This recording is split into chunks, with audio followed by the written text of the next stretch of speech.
Hello, everybody, and welcome to episode 5 of Kena Bridge of Spirits. We will, as always, be picking up exactly where we left off, which I know that we had gotten the first one or maybe 2 relics for the leader of the village, but I don't... Right, I think we had gotten into position. We got 2 of them, right, and now we're on to the 3rd one. Yeah, and there was that one thing that I didn't quite get properly. Hold on, no, we want to go... this way? Question mark? I think so. It can be a little bit difficult to make out the direction of the arrow if it's on top of another icon, but I feel... No, gosh darn it. It's one of these directions. We're looking for a big purple door. That looks like it.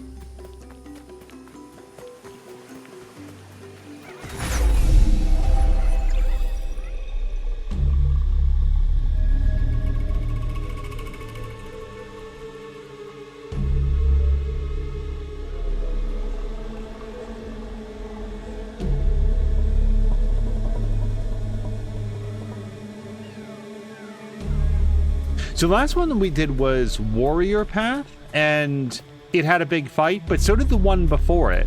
We had Warrior Path, this is Hunter Path, and I do not remember what the first one was that I did, but I feel like these could be tackled in any order. And my thought...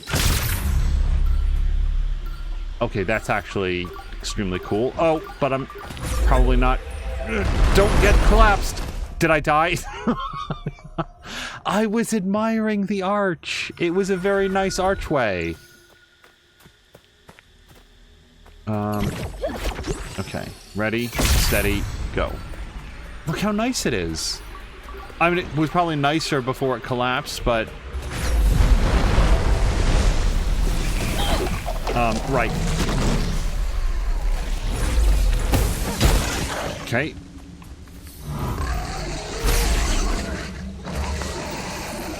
No!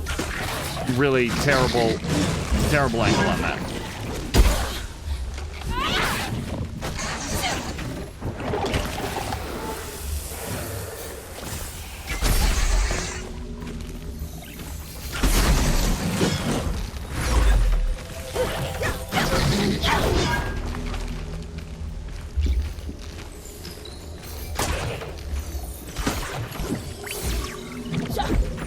Okay.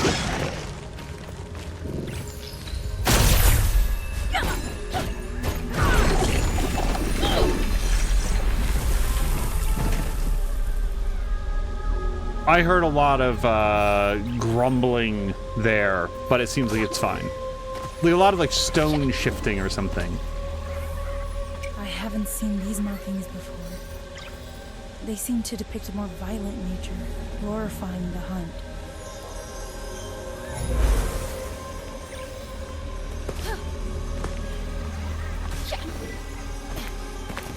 Okay, I will follow that in a moment. I feel like I know which way it went.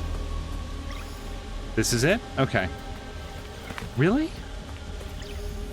I know that there was like a guy up here. I just want to make sure that...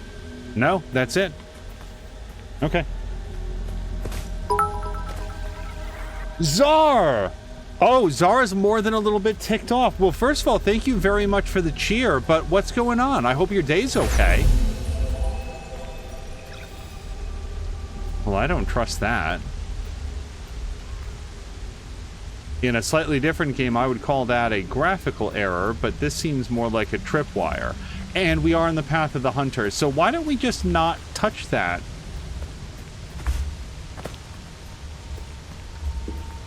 Oops. Hold on. No, Kena, I pressed the wrong button.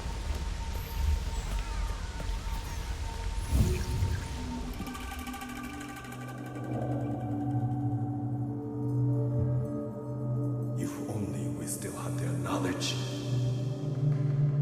we could make a weapon to defend our home. These tools were hidden for a reason.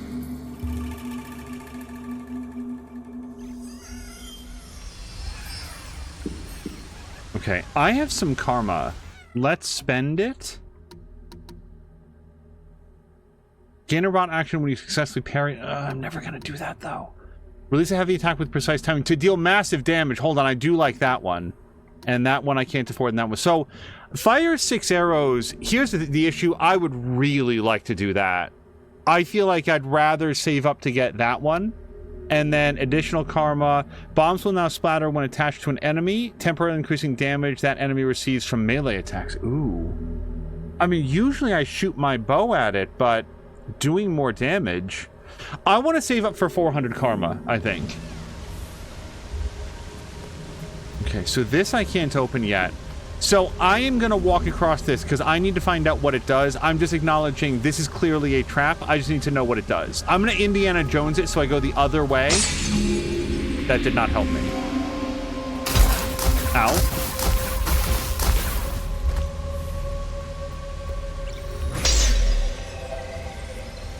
Okay, so now I know that's bad.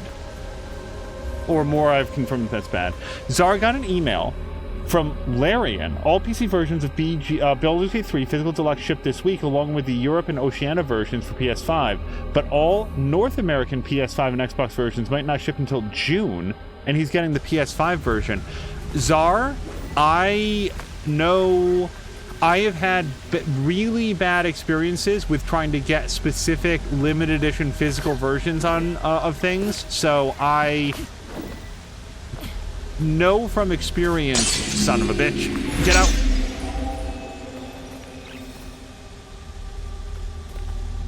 I have some experience in how annoying that is. Yeah, $109 after tax and shipping just to get it delayed. Also, I do want to double check. Can I teleport past this? No, but also you can get past the shield by doing that. It's still triggered. I don't know. We'll go right.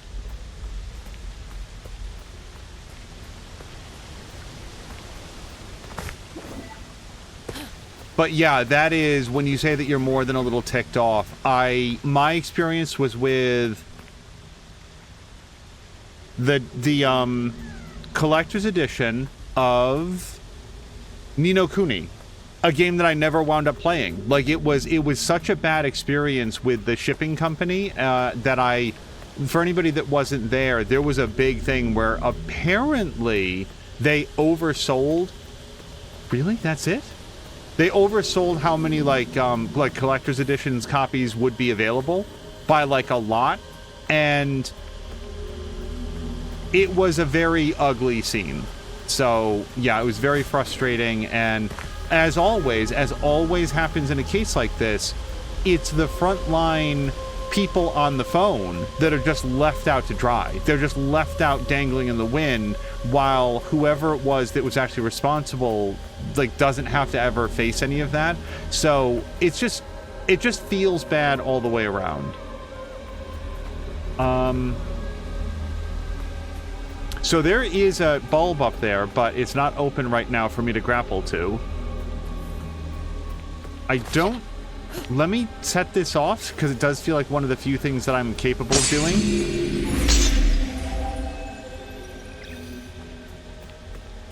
Okay. I'm going to do the same thing over here. Oh! Also, might want to just mind the drop. Zar, have you been waiting to play Baldur's Gate 3 for this collector's edition? Like, this has been all about, like, it's got a crack in it. This is not how this game works, but it's the Zelda fan in me. Alright, let's not make that mistake again. And then this goes... So, yeah, that door here is how we got here. We walked past the tripwire, we jumped over here, we're here. There's clearly something that I'm meant to trigger, and I just haven't worked out yet what it is. We've got a little bit of corruption that I don't have the wherewithal to hit. The red bulb over here is not open. Oh, I see it.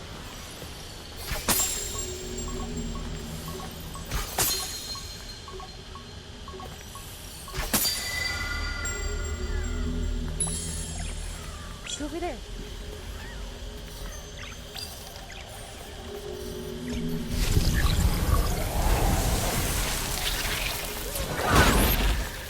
But yeah,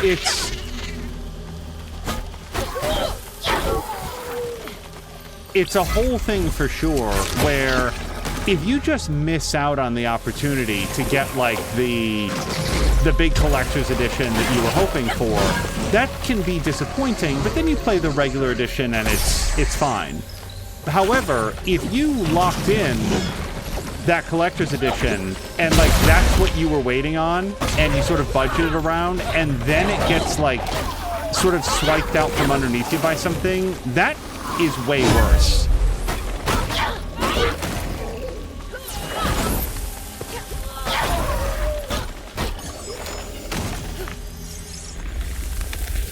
Okay, now we're ready to roll. Oh, and we can use this to clear up the rot in the area. I don't know if I want to do that or if I want to open this up first.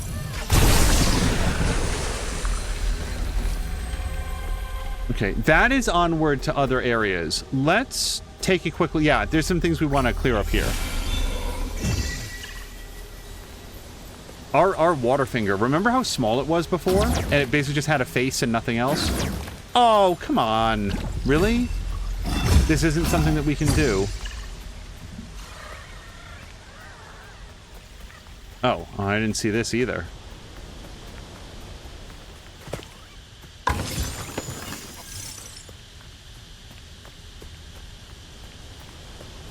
I will say though, like, I did not personally have the experience of, like, remember, was it Fallout 76, I think it was, where they had promised this like high quality canvas bag, and then the bag that they gave everybody was this like super flimsy nylon bag that would basically tear if you put a stick into it.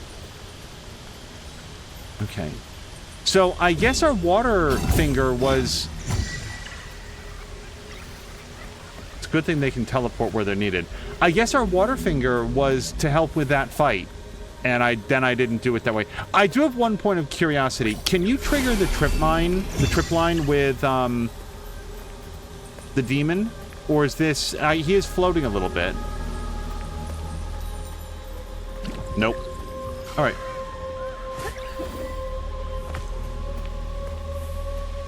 Czar has got it on Xbox, but wanted the physical deluxe edition, wanted BG3 on PS5, so I figured I'll get the whole thing on PS5.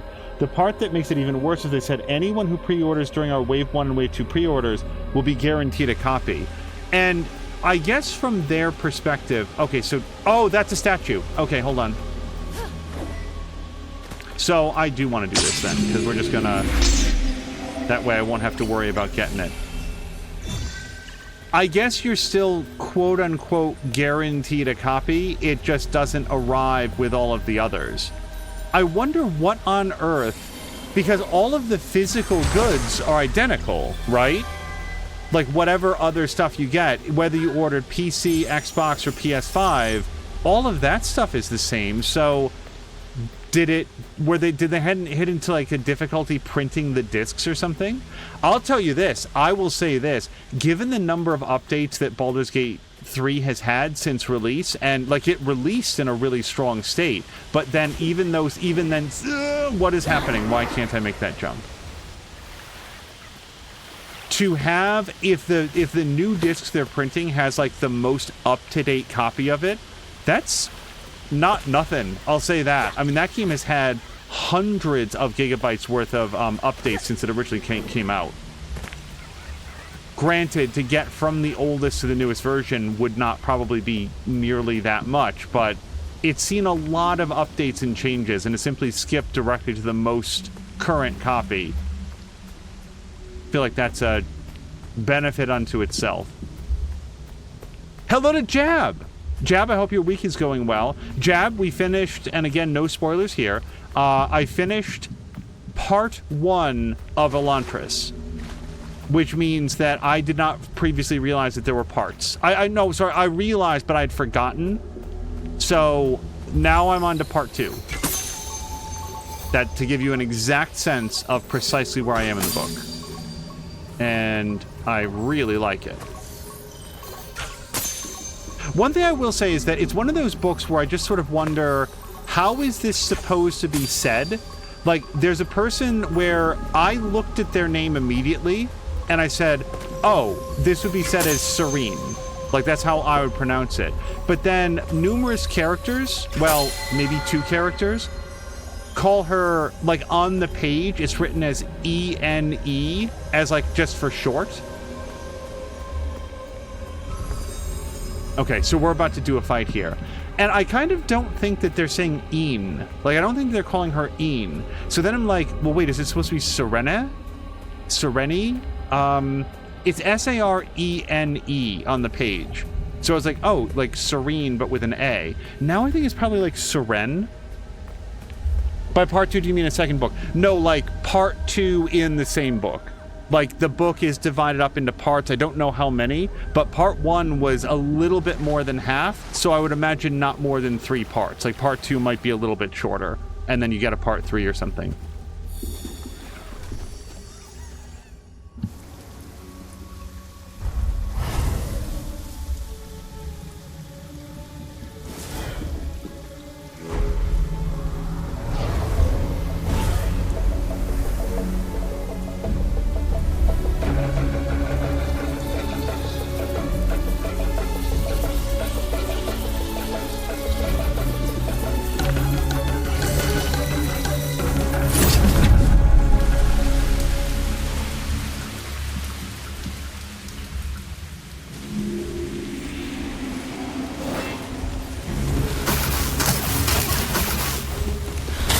Oh, okay.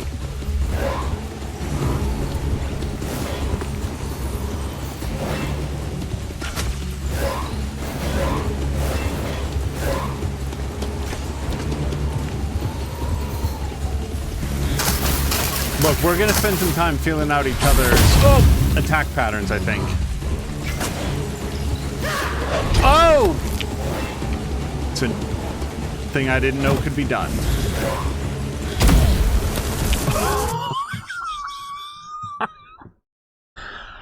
I'm about 98% sure that she just blew up my bomb in my hand. Jab is asking if there's a glossary. So if there's one thing that I definitely prefer regular old physical books over Kindle books, it's that ability to scroll back to like check the page, because in the very beginning of Elantris there is a like a little map of presumably the world.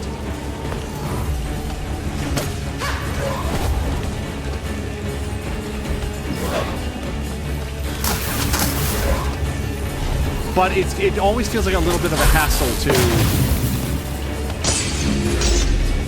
try to get back there, to me. Okay, still don't know what causes her to do that.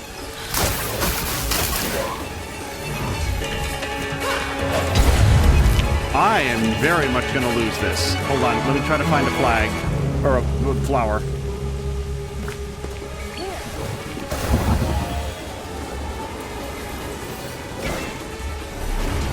There's got to be something she's vulnerable to, because so far it sure as hell isn't me.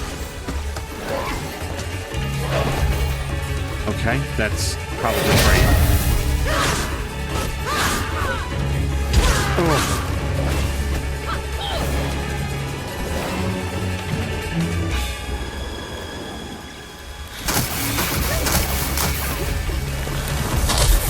Nope. Okay, well, now I die. She didn't like that. Okay. She doesn't like getting bombed. Also, she does damage when she Supermans. Miga is here, but will be lurking. Miga, thank you very much for hanging out. Maps always suck on Kindles. Yeah, basically, if it's a graphic, it doesn't look great on Kindle. There might be... I should flip back, Jab, and I don't think it's as hard as I think it is to, like... In a physical book, you just, like, turn to that page. Here, it's like, you got to figure out where in the menu, and I want to get back to where I was. But yeah, is there, like, a pronunciation guide? Because I'm basically guessing a lot based on, like, what I think something... I'm not reading it aloud to anybody, but I am like, how is this meant to be said?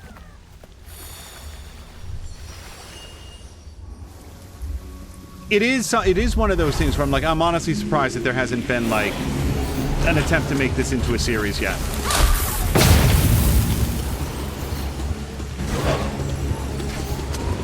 Because, like, to read it, it seems like it's a really well-told story and doesn't seem like it would be super expensive. Damn it to hell. She melts trees. I don't feel like I knew that happened before.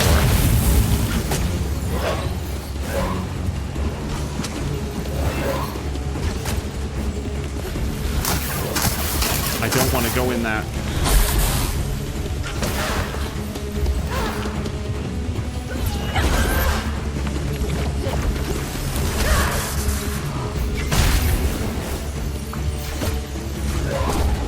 Okay, but now she comes down on me.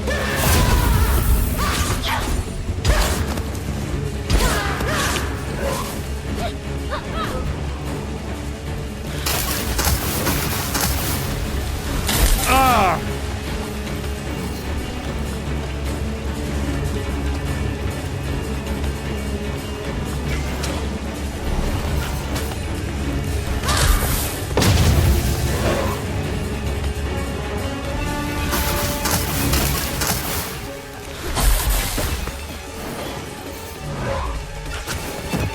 I feel like I haven't really worked out. Okay, that was...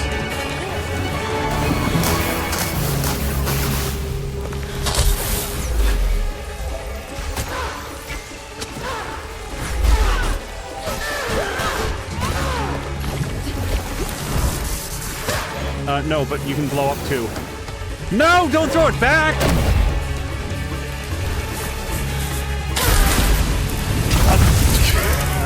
Okay. I do know how to avoid those attacks now. I just couldn't work it out right there.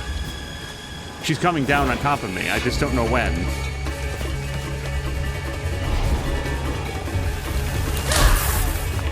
Okay, I need a flower really badly. I was mostly focused on not getting killed by what I thought was a swoop attack.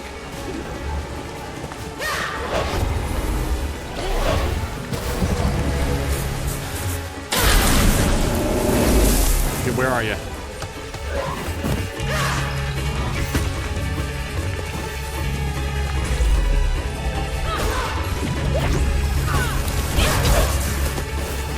Don't shake that off. So she can do that. I'm gonna die. Not the time. Okay.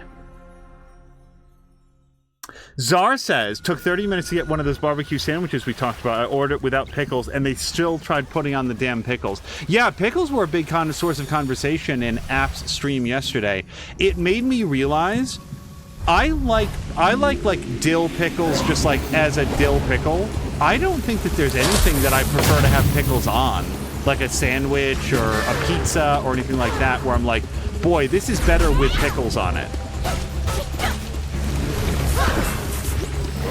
I should really get the bomb on there first and then go in for the swipe. Because otherwise she just shakes it off. Okay, well that was cool. Nope, I wanted to do that and shoot her ass, damn it.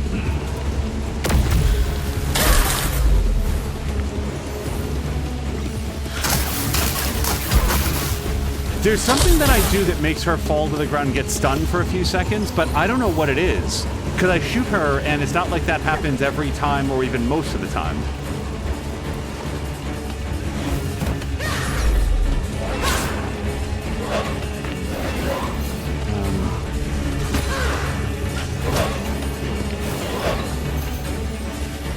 Whether to shoot her in the face or hit her in a particular point in her animation.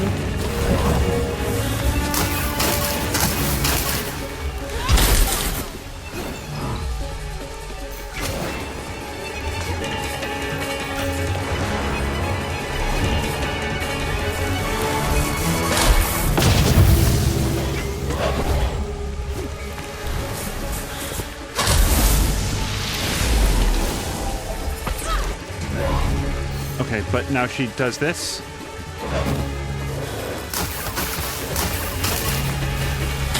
Okay.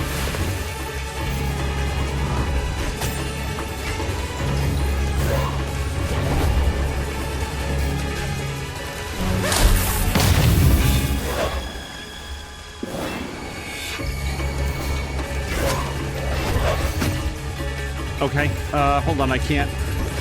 Way out of position to make proper use of this.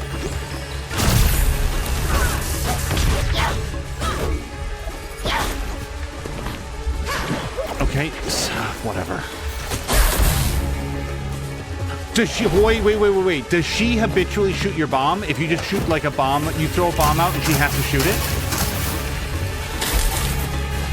Hold on, let's test this. Where are you? Come shoot my bomb. Okay, she seemed to ignore it that time. Yeah, look at that! Okay, we can, like, distract her a little bit, I feel like.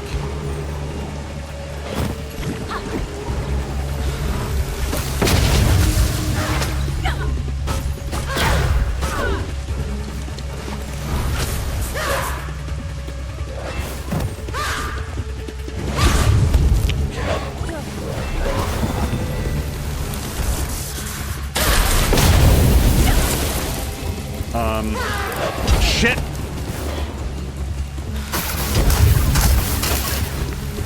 Okay, from one flower to the next, immediately. That was a, like, borderline full health. Where's the other flower? There it is. It's back there. She's got it on lock.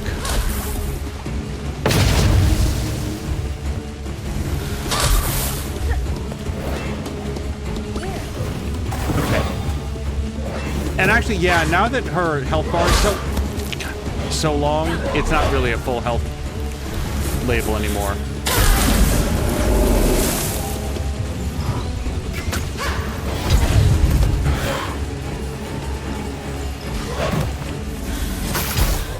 Her, like, it's no surprise to anybody watching, her, like, swoop attack is so fast, and it's like, it should be much more dodgeable than it is. Like, I just need to be faster.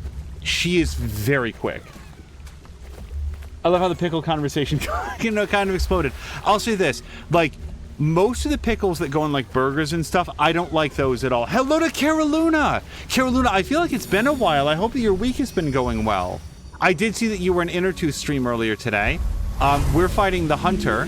More accurately, she's just hunting us. We have worked out that she hates it when I throw down bombs, sometimes.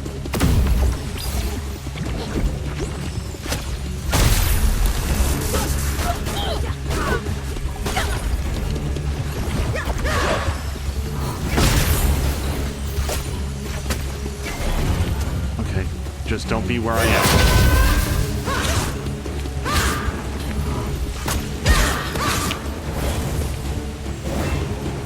But Caroluna, I hope that your week is going well. Caroluna, where do you fall on pickles?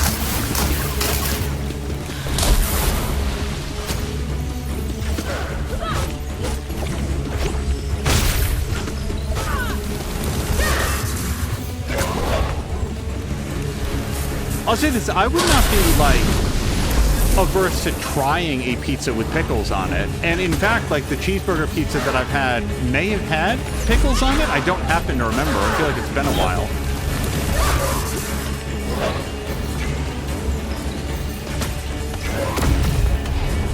Okay, she gets super nasty with the...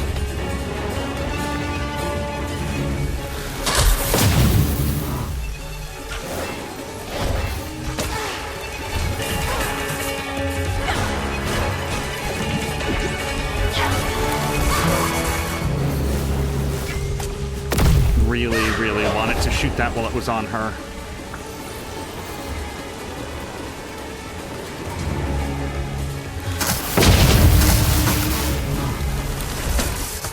I think it might just be an in the face with a fully charged arrow. I think it might be as simple as that.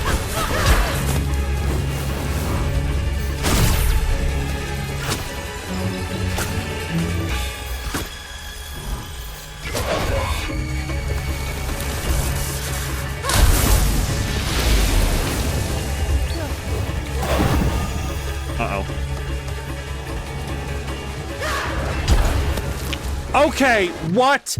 Did anybody even see anything? I feel like being quick is one thing, being invisible is a different thing. I feel like invisibility power has not previously been explored.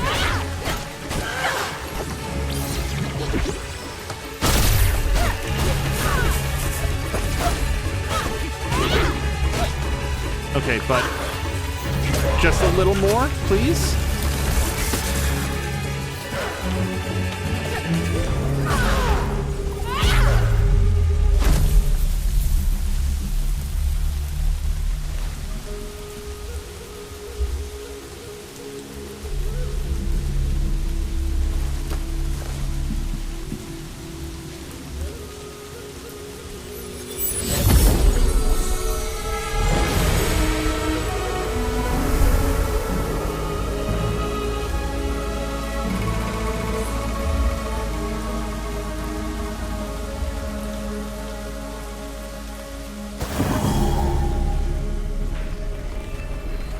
Okay, use the relics to free Toshi, which is not going to be an easy fight, I don't think. The harpoon. That was, I should note, I like to point this out just in case anybody ever mistakes my, like, self-analysis for grumbling. That was a super fun fight, and just like so many of the others, extremely stylish. Jab says, pickles and pizza, I think I'll have to call an abomination and heresy there.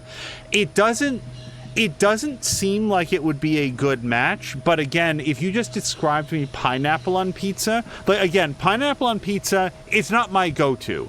If I just say, I'm going to order us pizza, and I'm told just get whatever, I'm not going to choose pineapple on pizza. But if you put pineapple on pizza in front of me, I'm going to choose that over the spinach pizza. And frankly, probably over like the big meat lovers pizza, because that's just a little bit much. I like hamburger on pizza. I like cheeseburger pizza. I like pepperoni on pizza. If you just sort of like basically put a turducken on a pizza, that's too much, I feel. Also, as I've shared in not a story that I'm super proud of, the one definable case of food poisoning I definitely once got was from a meat pizza, and it was entirely my fault. No one else's, just mine. So stupid. But that does sort of like put you off the meat pizza a little bit. These statues were here long before our village. Teachings of an ancient people, crafted to help future generations understand the balance of nature. We did not understand their meaning until it was too late.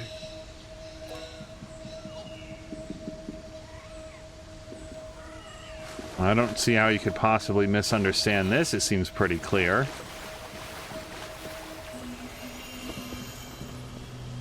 A super long health bar now.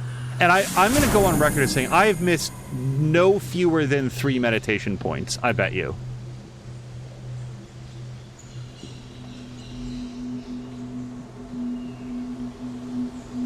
Also, Kira Luna was saying that if I was there, I might have caught his little story. Unfortunately, I did not.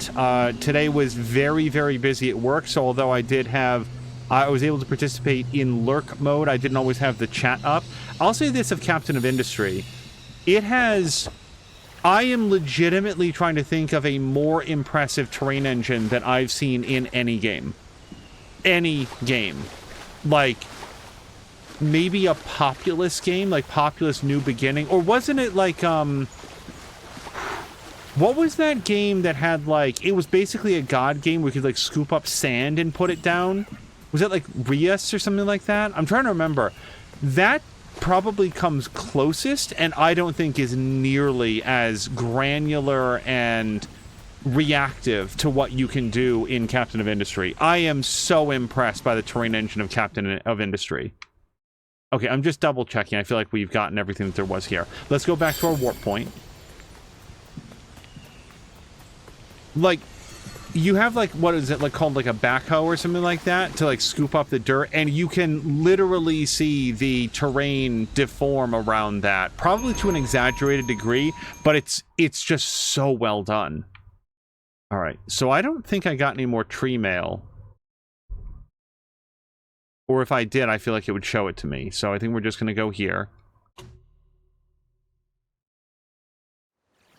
If you, by the way, if you were to say to me, just like get your own pizza, probably mushrooms, and maybe not even anything else.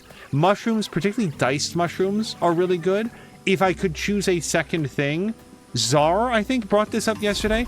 I don't think that I've ever had a pizza that had jalapeno on it. And I think that I would like to try that. Because I like burritos with jalapeno in them. Get a couple of those. Ox is sold out. Taro sold out. Oh, Toshi's mask. Yes, please. Sibling mask. Let's get a second sibling mask. Oh! There's only 2 of them because they're, I don't remember their names, you guys. I'm very sorry. The kids at the very beginning. Rusu's... Wait, no.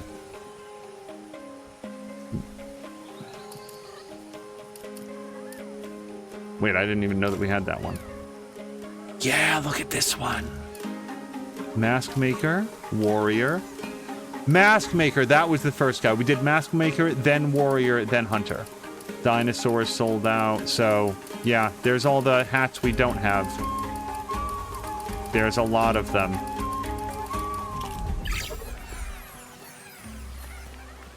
So, how many dudes don't have a hat, do you think, right now?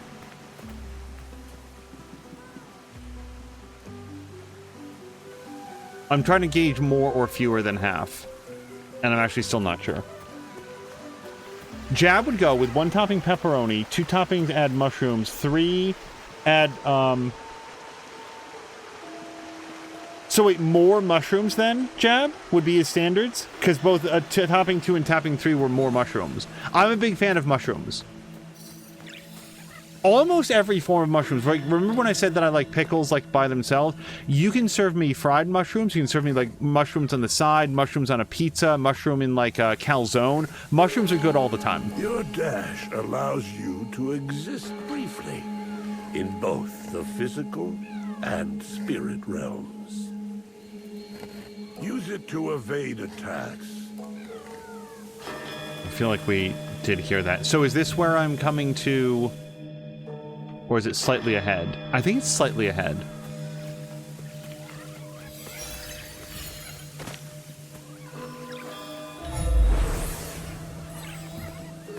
Are these the 3 guys that I beat? Hunter, Mask Maker, and Warrior? Or are they just general well-wishers? Czar's pick, by the way, would be... Oh, and Jab corrected that one of them would be the ad sausage. This doesn't feel right to just go up here. Trials. No, I'm missing something. Hold on a second.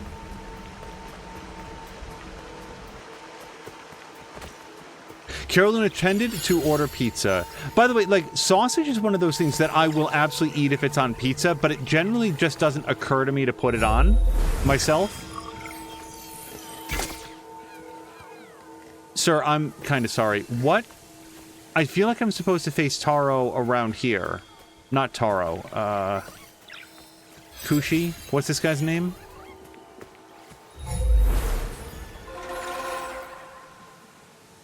Oh, this was the thing. Right. Okay.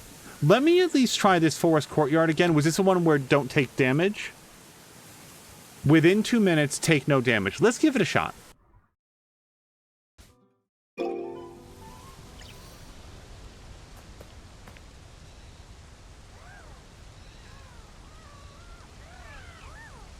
I think we're a little stronger than we were before.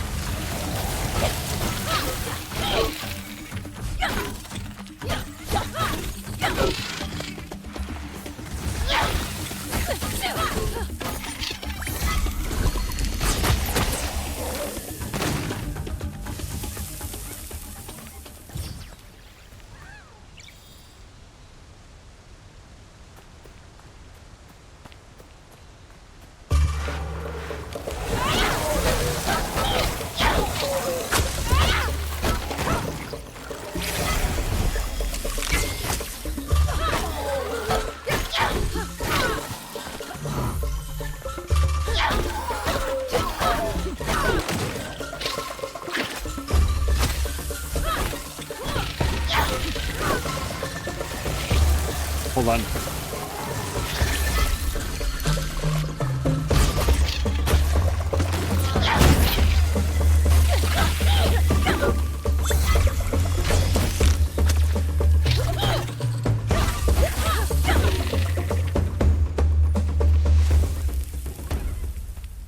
I got a lot of rot abilities left, so that feels good.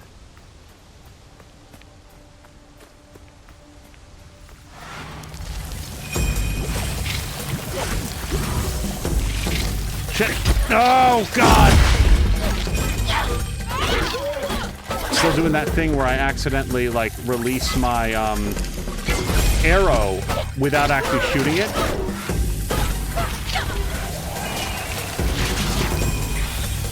No, again.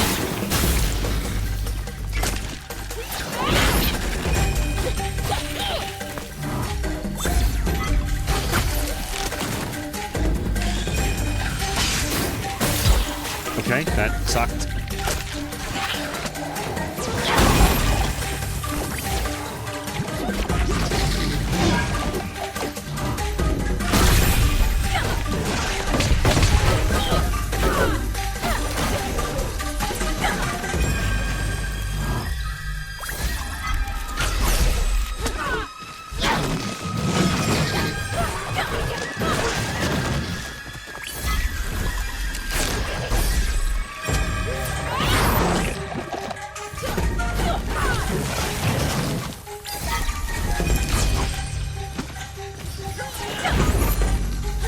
Please die. Was that it? I think we did it. And I didn't do the teleport. I'm not doing the dash the way that I should. What coupons you have will also decide how many toppings you get with pizza. And my... Oh, right, because I took the damage. Well, that's okay. We're not going to do it again. Let's go back to Return to Shrine. I want to get at least one outfit, though. Yeah, we don't get that. Let's try this one once. Shrine Guardian, let's take a look. So, defeat the boss within 3 minutes, no heals, use 0 health flowers, destroy the Shrine Guardian Dead Zone Heart. I may not know what that means.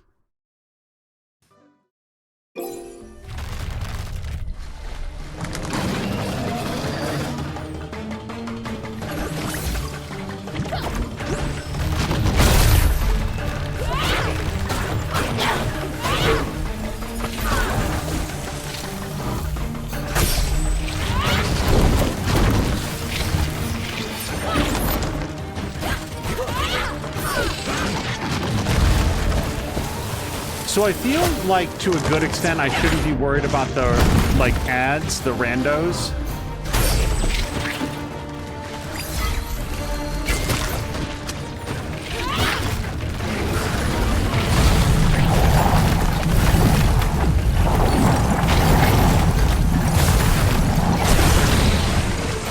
Oh, that was the Dead Zone Heart. Got it.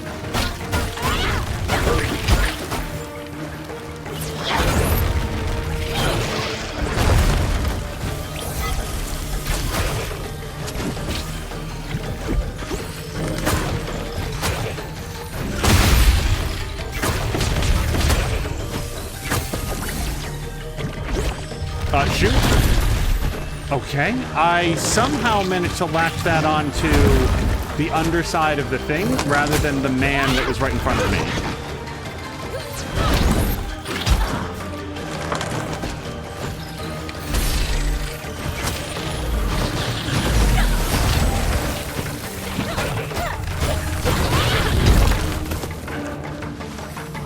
Okay, can I bother? Bother.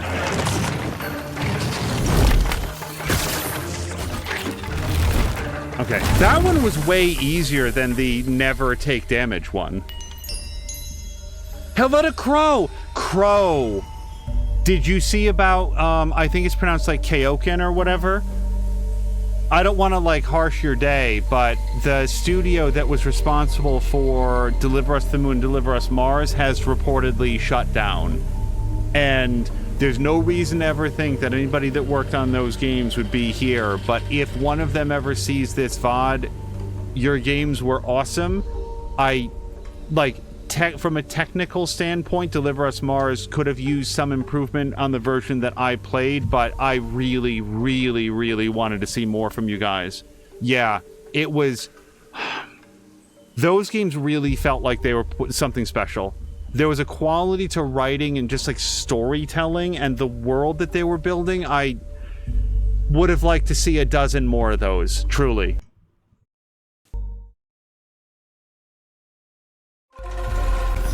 Okay, so let's try the next phase of this. Lost in the Woods, Forest Courtyard 2. Alright. Within 8 minutes... Okay, so we're only going to try this once. No heals, and defeat 20 enemies by shooting exploding pustules in the area. We have not been introduced to exploding pustules before. Like... Deliver Us the Moon, Deliver Us Mars were examples of what felt like a pretty small but extremely dedicated indie team could do with...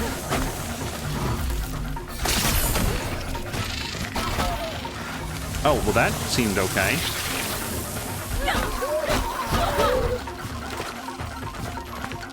Could do just by, like, caring.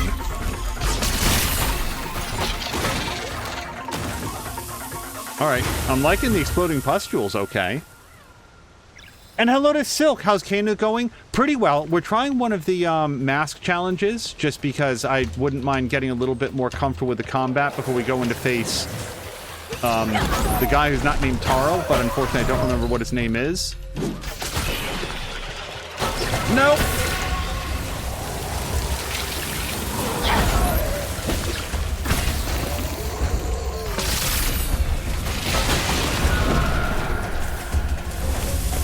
I'm at 18 of 20 for the exploding pustules. Oh no, not these guys. I'm not good at fighting them.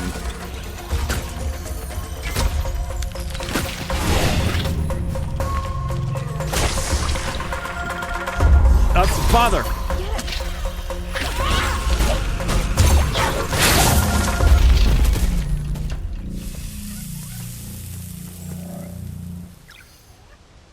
Toshi, that might be it. I'd have to double check.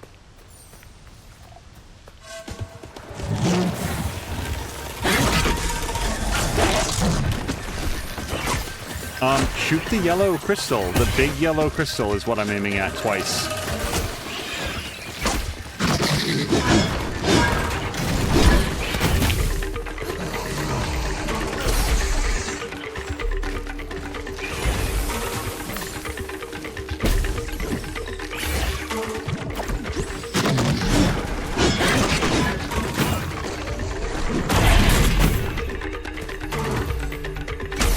Like, one of the big things that I'd have to say about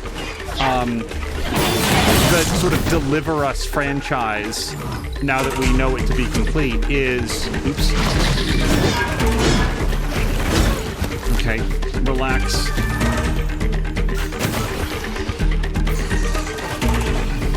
That... There was so much growth apparent from the first game to the second.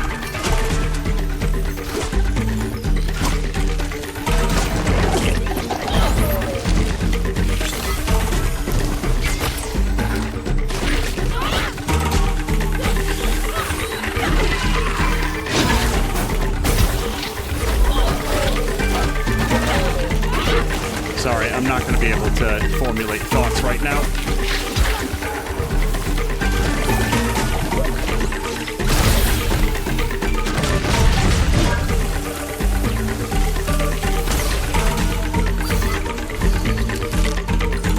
No! Damn it!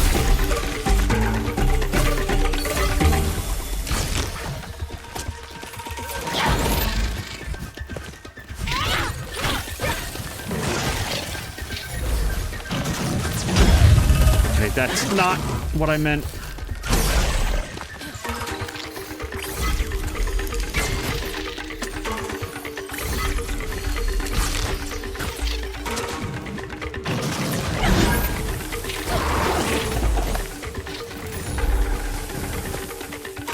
Where are we? Where are we? Who's attacking me? No!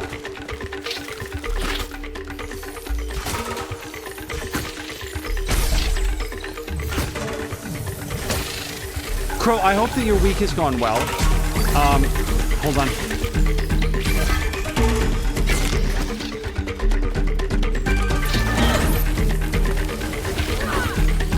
I'm not healing up. Nope. So the question is, do I want to try that one more time? I kind of do. Silk says you got the dash. I love that one. Yes, it is a very cool maneuver, and I'm not using it the way that I should. But Crow, I hope that that work is going okay.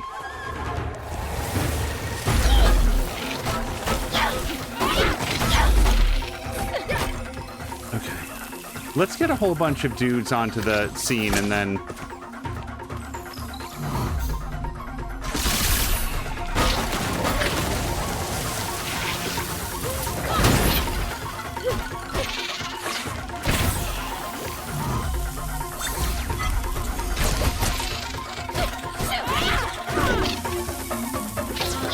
I'm worried that I'm not going to get the pustule one unless I find better opportunities. So I'm only at 2 of 20 right now.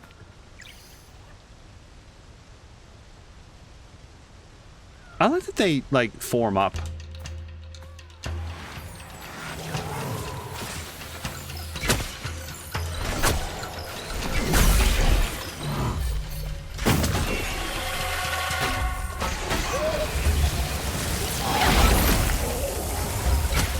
I think the key to the, like, pustule one is to, like, weaken up a few of them.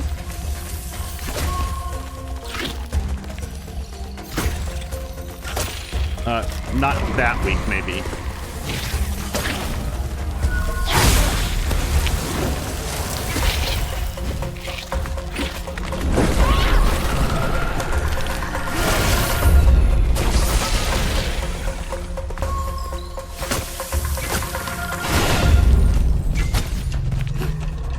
Shit, I'm out of arrow juice.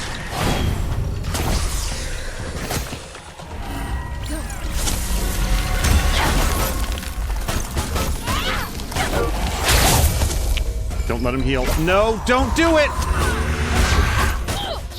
I should have tried to bother again. I guess I just always think in my head that there's a cooldown, even though I have plenty of, rot points.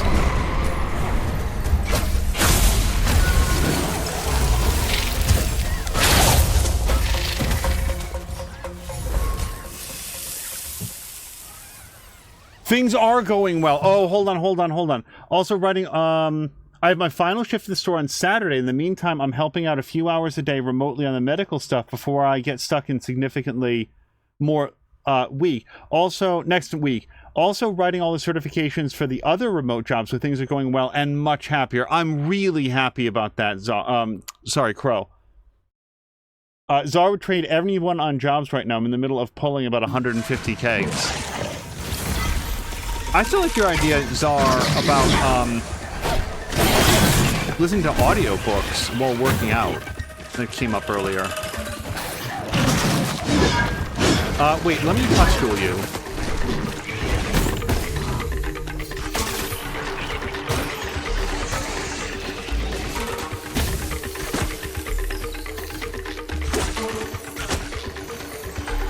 Hold on.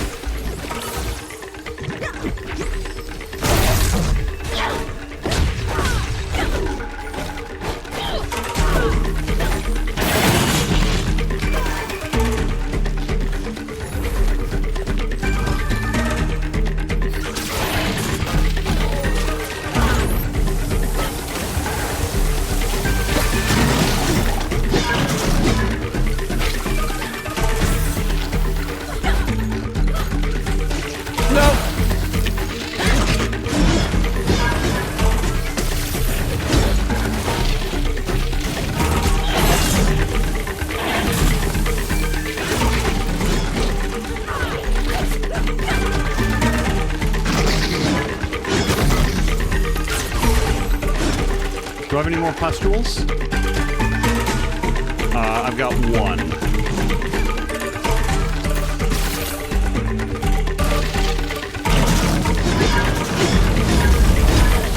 Okay.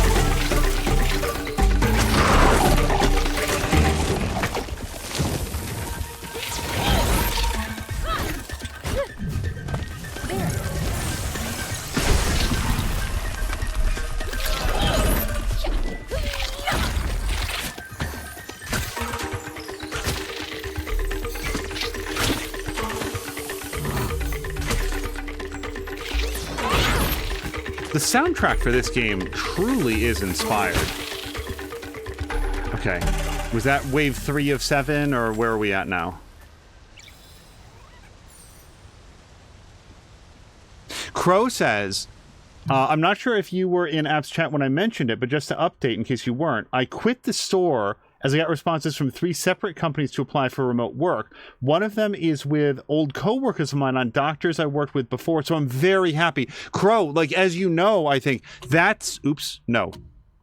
That is what happened for Dawn Evil.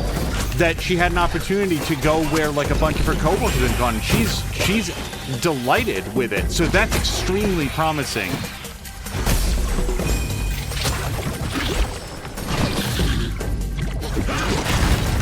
Alright, that's gonna work itself out in a second, I think.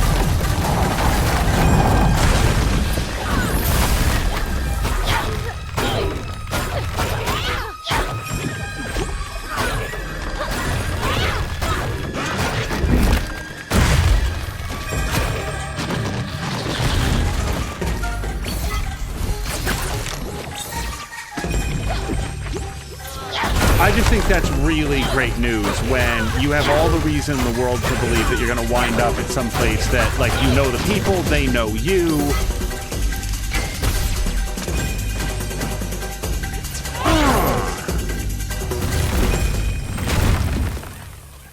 Yeah, I gotta say, I don't know how many rounds there are in this, but since you're supposed to finish it in 8 minutes...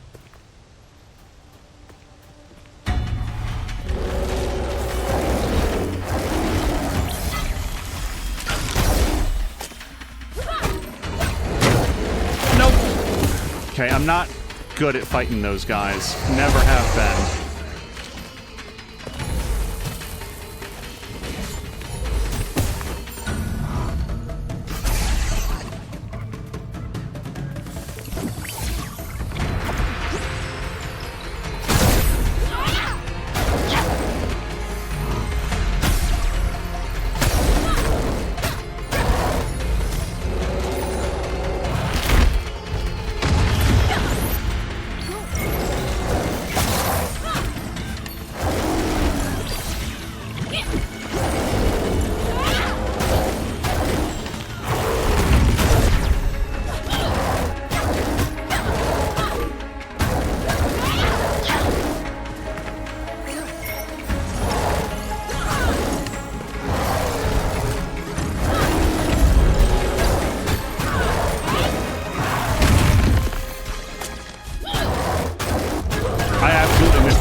Yes, I did.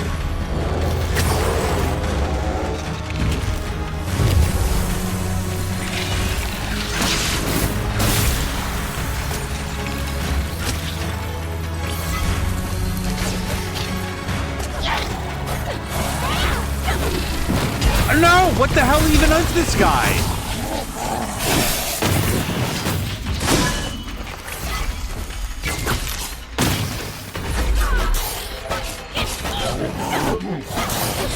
Have we, like, if I've met that guy before, that's new. This guy I feel like I've definitely seen, but his hat-wearing friend? No, that's all new. By the way, Crow, if you haven't played this, like, from what I know of, like, your gaming taste in general, this game's awesome. Like, I really think that you'd like it. Such a huge weight lifted. Yeah, my sense was that where you had landed at the store was really draining, and I'm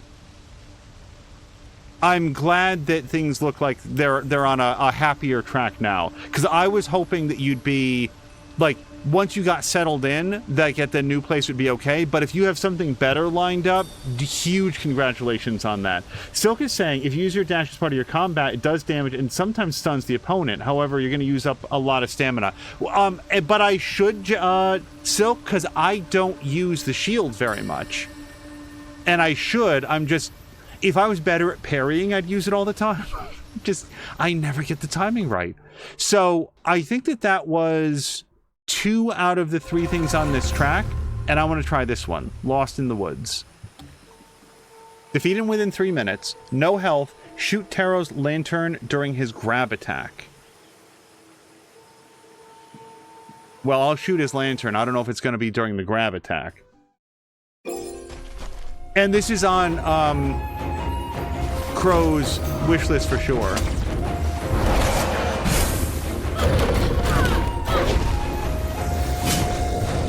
This is 100% a controller game.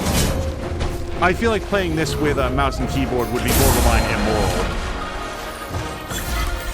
Wait, bother.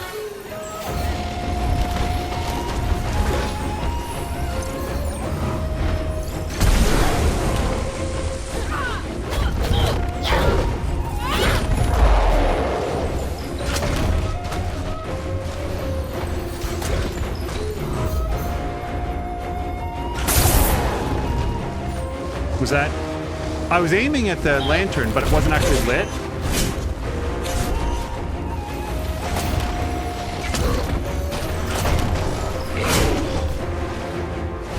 I don't think his grab attack comes up until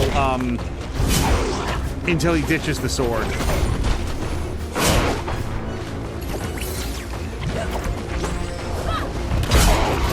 Don't ask me what I was waiting for on that dodge.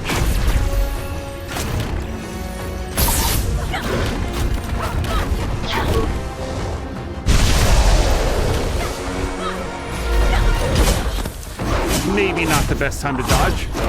Dodge. Okay, well, now that I'm on the precipice of death, he's going to start doing that grab attack.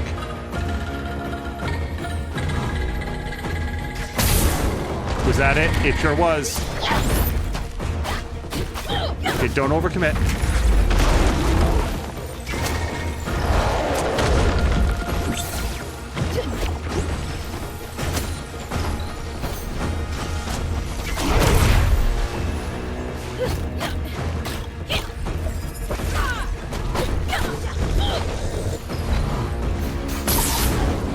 But this game is seriously like style +1. Was that it? Did I get him? You guys, look at that first try. So much easier with all of the upgrades, because this guy worked me pretty good the first time that I fought him. Speaking of wishlist, says Cara Luna, I added a couple new games to my wishlist earlier tonight. I am very curious. Cara Luna, what'd you get? What did you decide to add? What did they just add?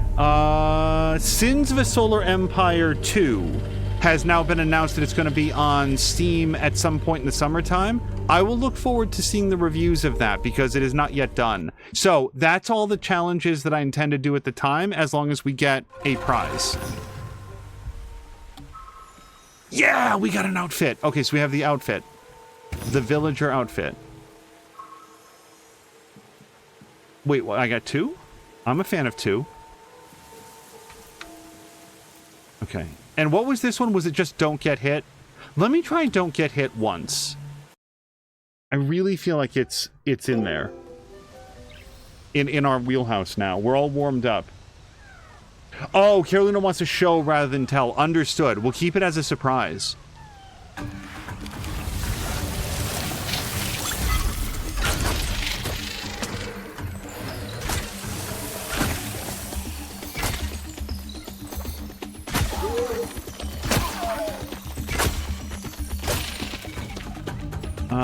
Why not? By the way, if there's any game I've ever played that has like a shoot-through arrow that feels as good as this one does, I can't think of it. Not in any game, not in any genre. Like, shoot through your enemy to hit the guy on the other side. I cannot think of a game that's done it better than this.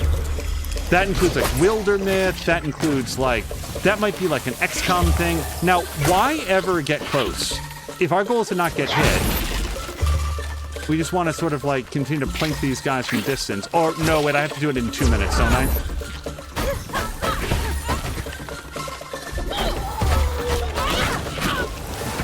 Don't do that.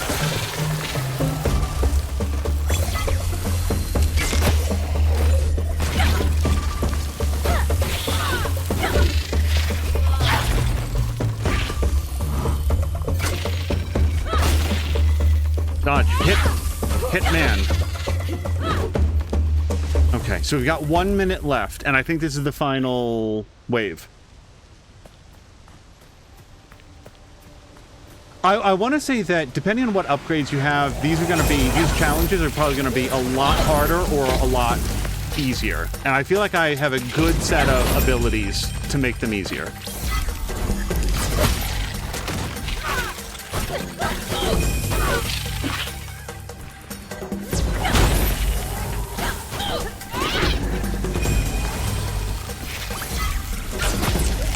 Now, these Pokemon are the worst for, like, hitting me, because they don't do a lot of damage, but they attack fairly quickly.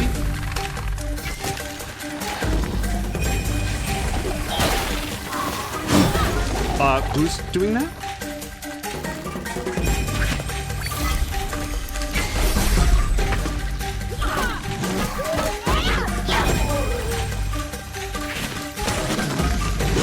But just don't get hit, man. Oh, no. That's it. We've already failed.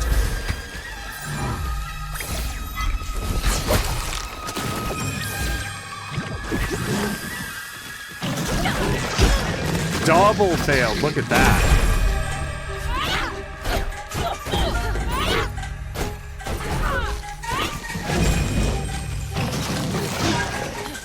What's this little guy doing back here, by the way? Is he, like, hawking rocks? I didn't get hit by him. I only got hit by the gigantic sword guy.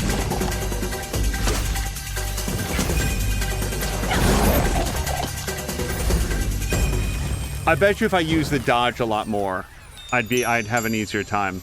But whatever, we gave it a shot. Oh, you guys, I didn't even do it in 2 minutes. Wouldn't that have been the kicker if I had done... So do you have to do all 3 at a time? Like, what if I use health flowers, but I still take... Well, why would you use them as you know? What if I don't finish it in 2 minutes, but I do take no damage? Does it... I think you have to do all 3 at a time, but we're not going to do it again. Hello to Grumpy! Crow's gonna switch to laptop to do some work. Crow, whether it's a lurk or you gotta drop out, I really appreciate you stopping in. Thank you very much. I hope the rest of your day goes well, and thank you again for letting us know about the job. Okay. Let's check out our new outfits, because we got 2.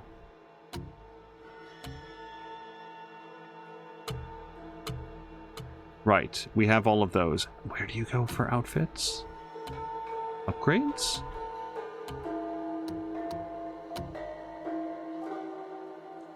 Oh, you guys, I think I have to go back to, like, the hat shop, and that's where you equip them.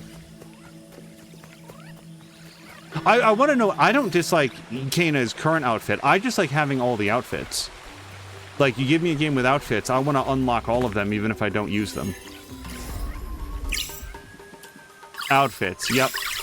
And curiously, like, there's that red square, so it would make you think that maybe you can, like, change the color, but I think that just means that you have it equipped. There's Villager, there's Lookout, and here's Archer. Archer looks cool. I think I want to take Archer. I want to know what outfit you get for $1,000. Does she just, like, turn into, like, a religious entity or something? I want Archer for sure. And then, so it is just which one is equipped. And then we're also going to buy Villager, which I like, and Lookout, which is just a recolor of Villager, which is also fine. But I think we're going to wear Archer. If this seems too fancy, then I'll change it up. But nothing says archery like having a cape to obstruct the draw of the bowstring. Oh, she's got a little hood, too. Okay. So now we're going to free Toshi.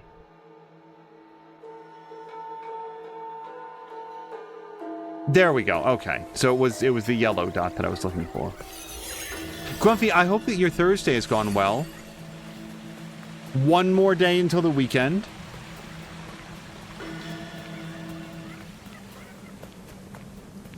Also, the Cape is going to go a lot better with the winter climate. Right, we came up here and this guy one-shotted Kena. It was kind of traumatic.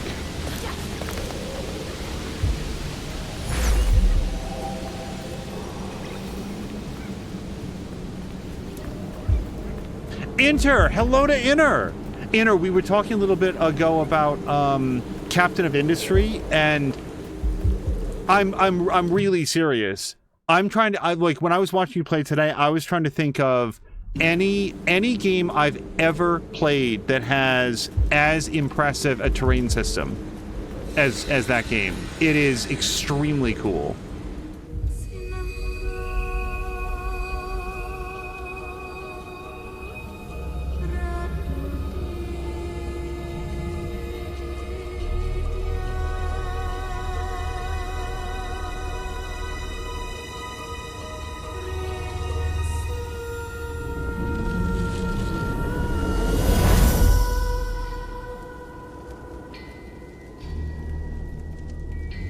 Your will is strong, Spirit Guide. The power of the mountain shrine is mine. I took it to save my people. It's time, Toshi. Let go, and we can restore your home together. You wanna challenge me? Come!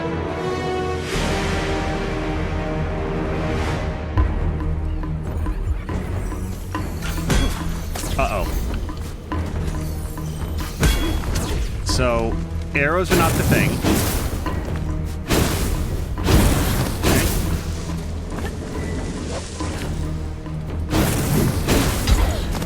So, I'm gonna have to work out how to dodge this, because he can do it whenever he wants. Dodge, wait, dodge, wait, dodge. Okay. Might take a couple more tries.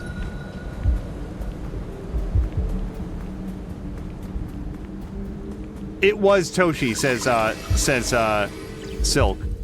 Yeah, I'm terrible with names. Like, well, hold on, I don't know how loud this is gonna be. I need to focus on this, otherwise I would share a story of like, okay, we haven't seen that before. Okay.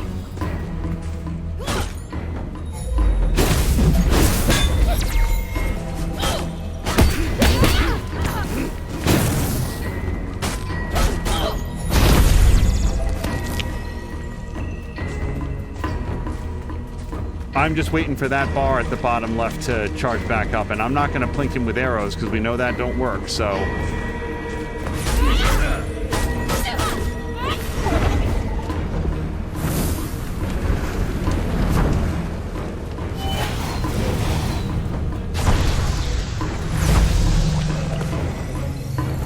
I really want to shoot him in the glow.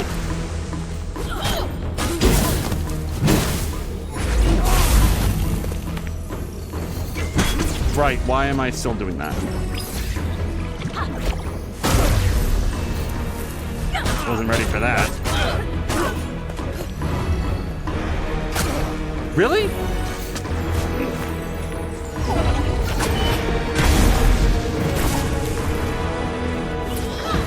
Nope. I thought the tip of his staff might be worth something to me.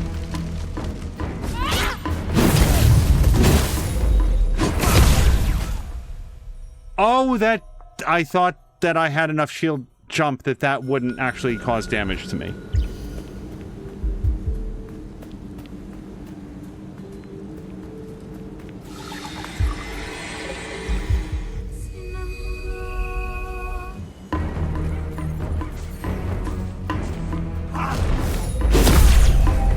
Just right away, huh?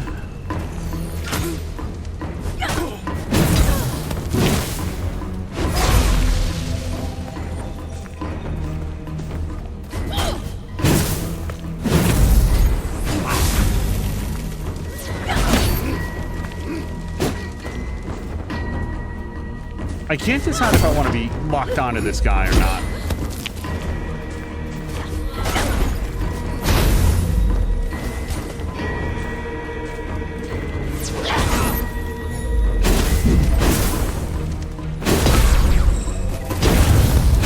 Okay, but that time I was going to try to eat a health flower, but...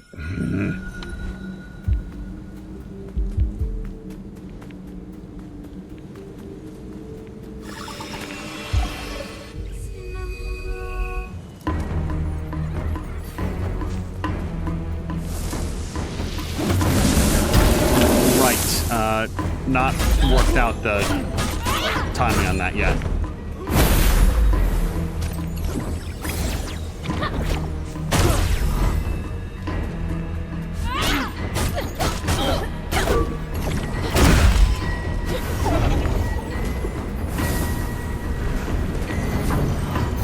Surely he can't deflect when he's doing this, though, right? Oh, you can shoot his bursts. Okay.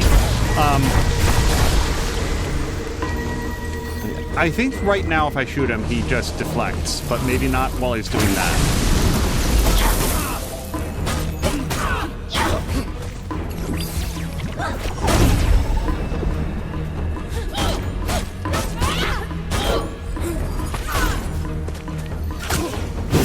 Okay, and now he just wins. So until I figure out his 1, 2, 3, 4, I'm not going to be able to beat him. So I really have to focus on learning that combo and getting the timing down. I panic and I either dodge or block too early.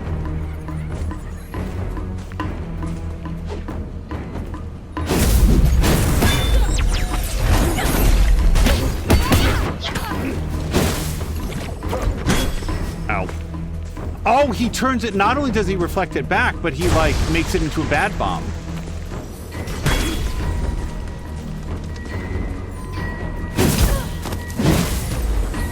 Nope, way too early.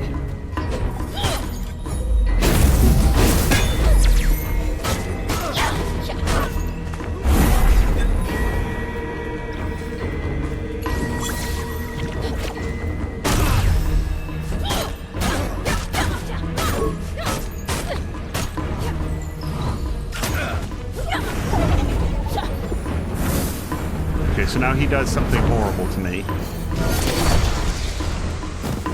Or that happens. That was pretty cool. Don't ask me. Don't ask me what I'm doing. It's not helpful.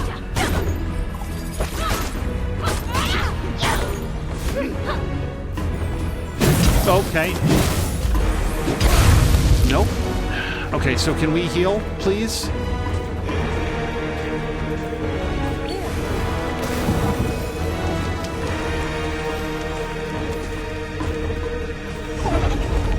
Okay, I don't know this move yet.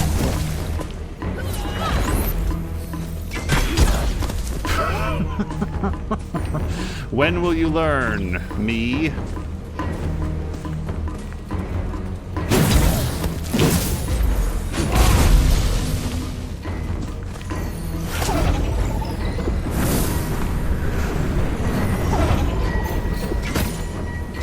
I don't know. What? Okay.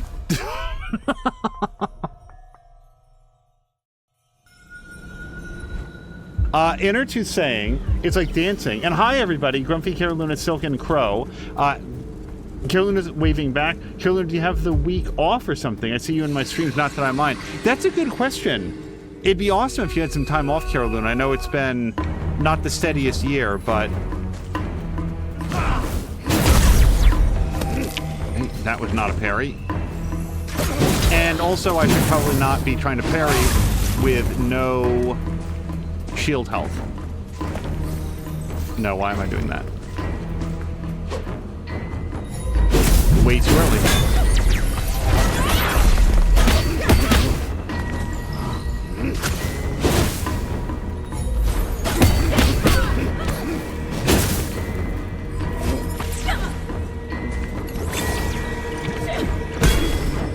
I don't know when he's...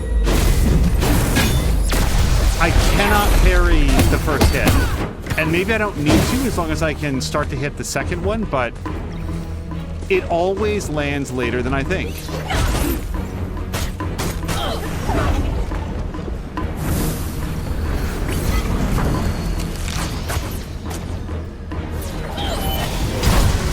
What was this? What's happening now?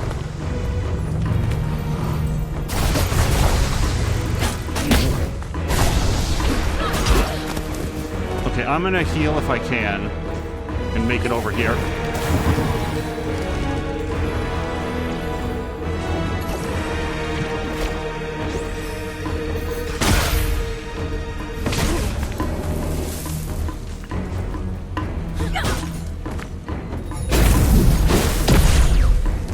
It's okay, still standing.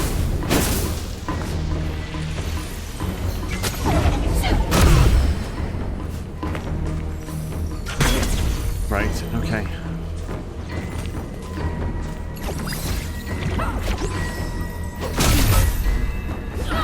That sucked. I knocked him outside the time stop. I haven't worked out what that is. I mean, clearly it's like a big shockwave attack, but I think I have to jump to not take damage, and I feel like I've only seen it twice. Sure.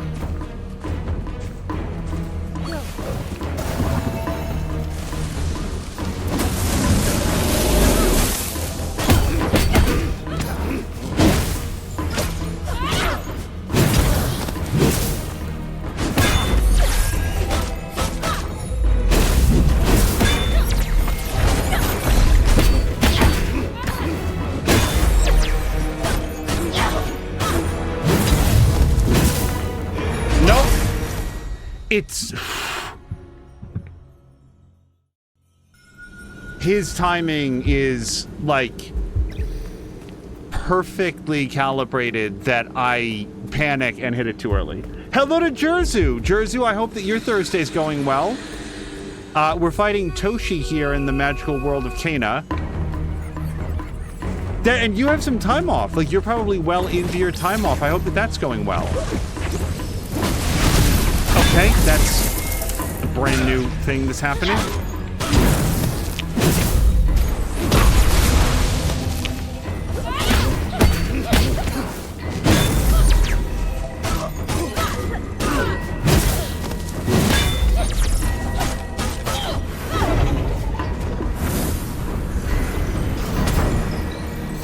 I hope you have some time to relax and enjoy for yourself.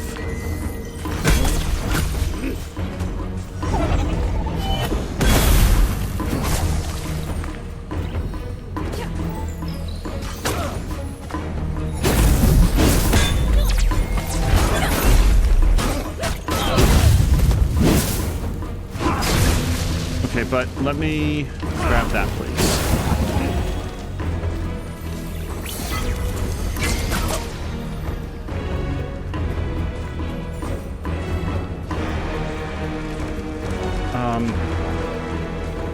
I don't know. I just don't trust getting close to this guy, but...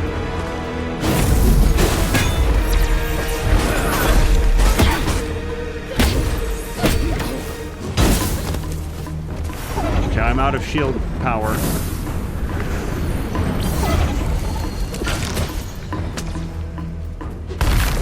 Right!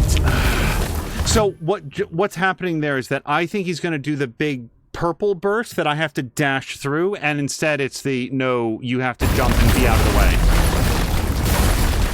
Alright, if I have... Do I have any more flowers? I think I do. Dude, just hold tight for... Right, that ability is what I think he's gonna do. So when I see him go up in the air, it's never that.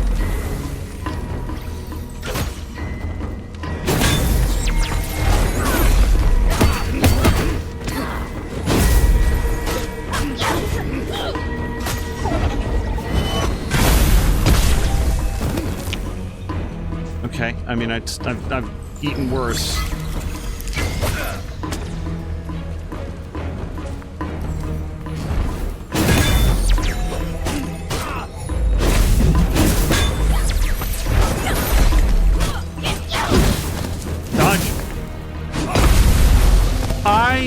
honestly thought that was lined up for a parry.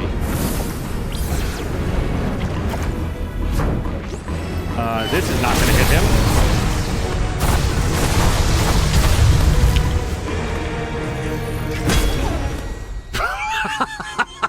He reflected my arrow back at me because of course he did. I remember this boss. It's not good memories. I'll say this. I'm having a good time. The style of this game, I really enjoy the mechanics and the feel of it. And then the style is like, boy, it just looks cool. Carolyn is saying, luckily it's pretty quiet at work, so a lot less stressing than it can be. Stress is not usually a problem, but in my current situation, I'm very thankful that the days are quiet and makes it a whole lot easier. I'm glad for that as well, Caroluna. Like, we are, where we live here, today could not be a nicer day. It could not be nicer out. It's warm, it's dry, it's sunny. So I feel like that's putting a lot of the, like, stress off. Okay, but I really... Oh, the 4th and 5th.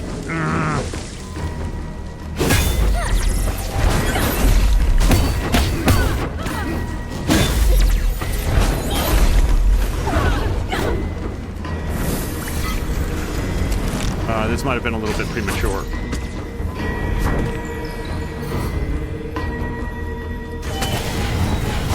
I stunned him out of this move once, and I'd like to work out how I did it.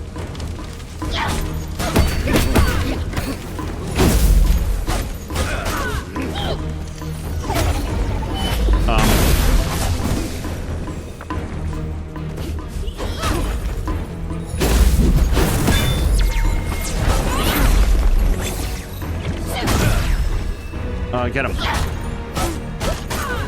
The great thing about the time stop bomb is that you can usually get in enough hits that you borderline get a full refund on the courage that you put into casting the bomb.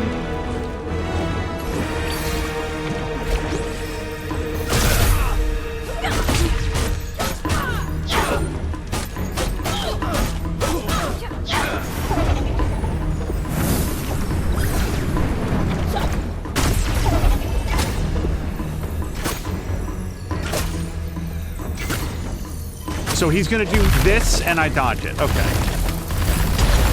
Okay. Dodge part of it, at least a percentage of it.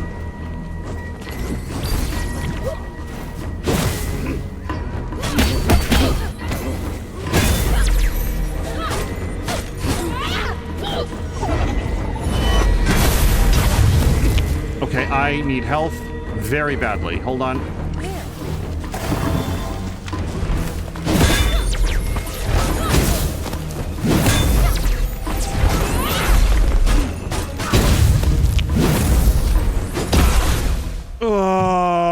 If I could have survived that, I could have gone to go get some help. I feel like we're getting closer. I feel like we're getting right there. Yeah, and nice and breezy too. That's another thing. It's just one of those absolutely perfect days. So I feel like hopefully it's an opportunity for people near where we live to sort of like breathe in and out. It's nice to have that transition, pardon me, from being maybe a little bit too cool to a little bit too warm, and like right now it's just awesome.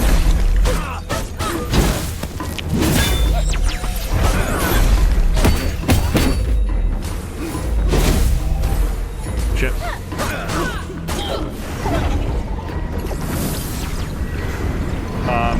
So I can't actually aim this, which sucks.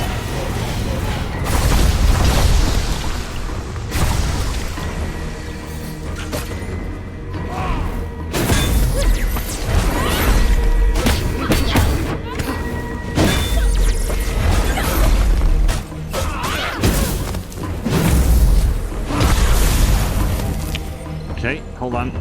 Let go. So I couldn't get unlocked. I probably lost my chance to dodge because I was trying to like get unlocked on from him so I could go get a health. Killer says that was not the case yesterday, so yeah, been better tonight, even though it's still hot. Supposedly going to be better for the weekend, though. Jerzu, I think, was sharing the other day that, like, a lot of his work is, like, in the winter time. So this is the time that he gets off, and... Holy shoot.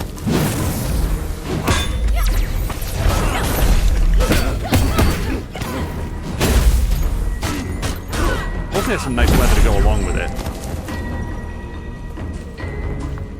My favorite seasons tend to be like right now, like spring, and then in that like autumn section, and then winter. But I don't like hate summer. I just find like summer can be a little oppressive. But I have a lot of really fond memories of nice summers. So yeah, that wasn't going to be it. I wasn't giving up. I just was way off with my timing. Grumpy says home is only an hour and 15-minute drive away. On the other hand, I think not finishing Rebel Moon last night saved a little bit of sanity. But Grumpy, how will you know how it ends? How will you know how all of the narrative threads wrap up?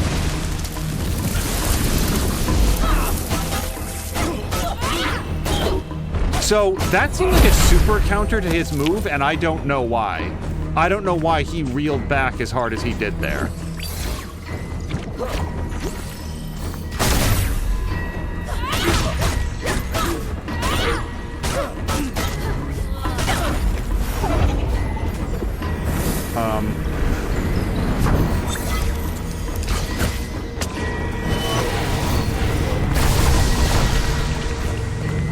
Okay, but cut it out.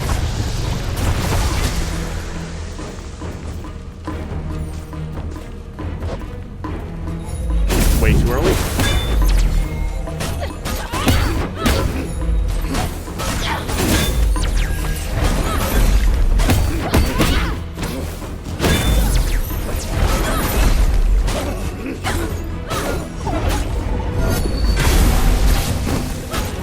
I legitimately don't know how I got the best of that.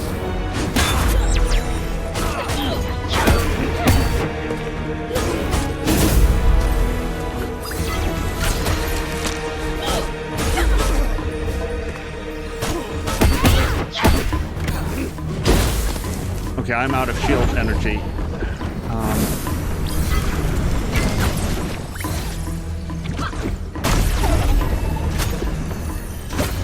So he's going to do his ice spike, right? So I need to be ready to dodge and then just keep on the move. Oh, I can also have a health flower right now. I don't need to wait.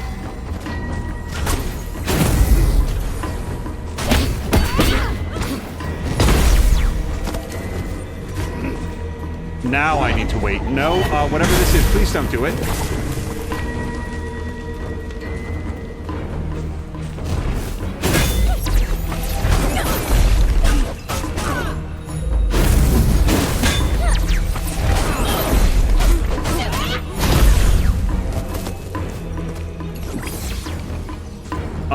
Once again, I am... So... Okay, can I talk through what happened there? I've learned that what I want to do with the time stop bomb is throw it in front of him and then detonate it so that he can't reflect it back.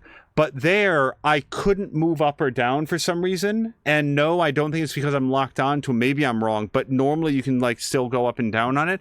And then he bounced it back on me. So I don't know that it's a bug, or maybe I'm wrong about being locked on to him, but I need to figure out a way to break that, because this was almost a successful run. We're not done yet. Like, we're still going to try it. I just need to get this first, please.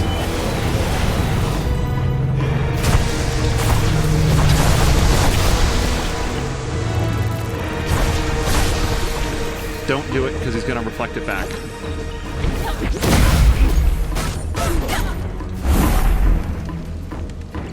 Okay, but so now what I want to do is this. Are you caught? Yes, he is.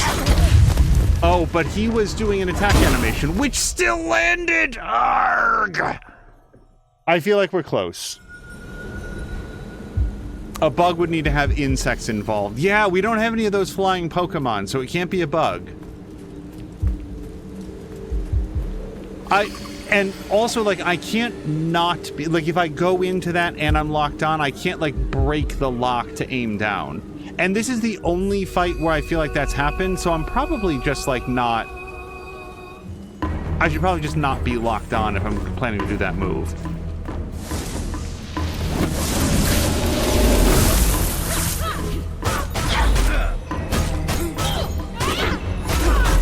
Okay, whoops. I'd actually tried to do the dodge in the other direction to, like, get away from him, and didn't.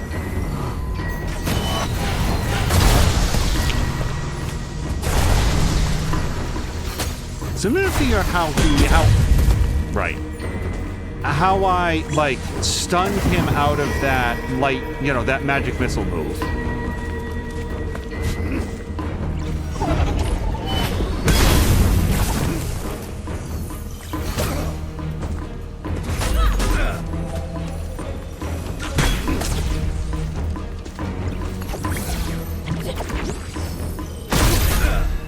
Oh, I knocked him out of it. Hold on. If I trick him to what? No. It's too smart for that.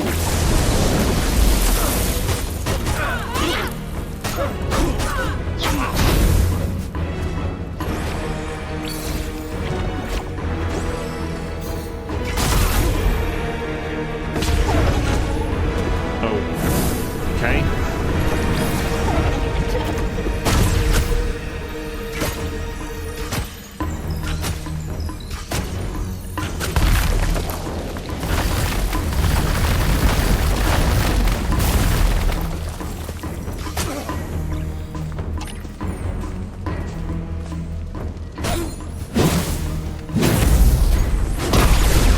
So, I think it's possible, again, my timing isn't great, but that third strike where he does sort of like the flame burst off of his staff, I'm not sure that is parryable. No, okay. Oof.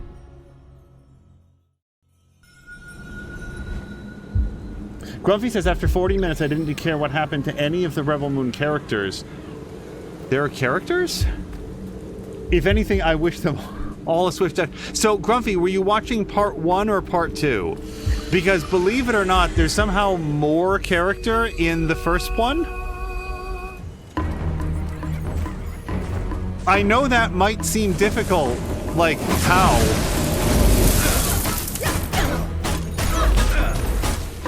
So this time we'll just do that dodge to get away.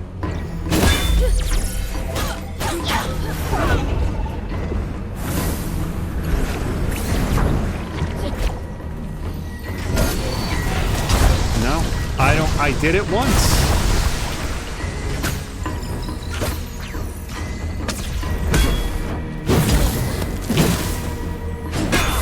No, you can parry it.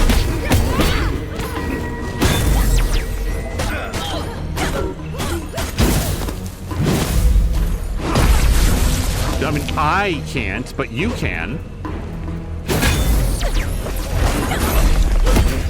Okay, so I need him to, like, pose for a second.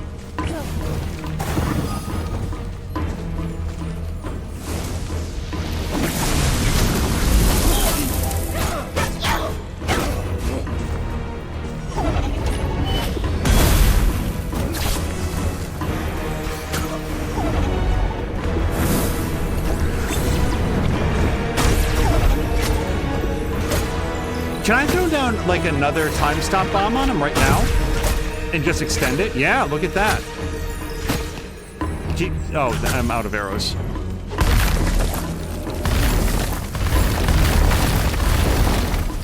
Probably get another, arrow shot or two off of him when he does that.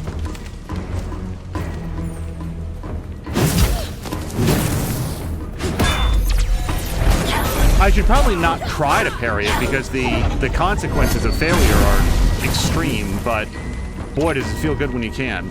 I would like another health flower, please.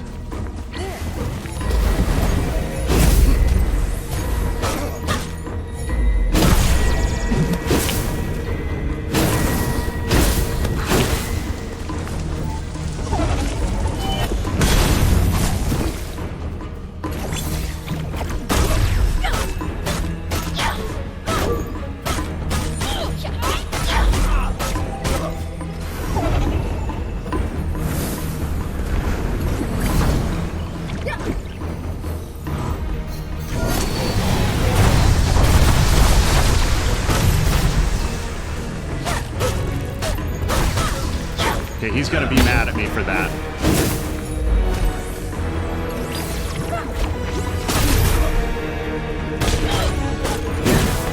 Yeah. No, he's gonna come out of that in full swing mode. So, do I have any more health? Is that it? No. Did anybody notice the weird change in film grain between scenes in Rebel Moon? I cannot say that I did not. Jav said, I started to say look at the bright side, but it's Rebel Moon and there isn't one. Again, I think Grumpy's in part 1. I think the bad dude, the bad guy. Oh, hello to Asperby! Asperby, how was Hellblade today? Hellblade is not a game burdened by excessive length, so you're probably pretty far into it. Well, at least we got something out of that huge mistake.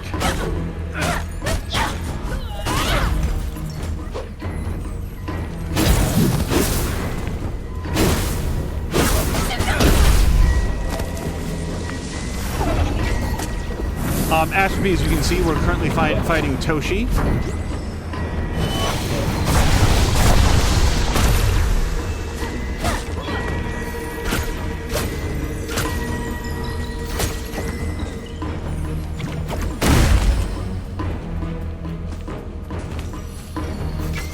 Not made a ton of dent in him yet, but I came close a couple times. Like, that's fair to say. Oh, you guys, I am completely out of courage power, so I need to land some hits.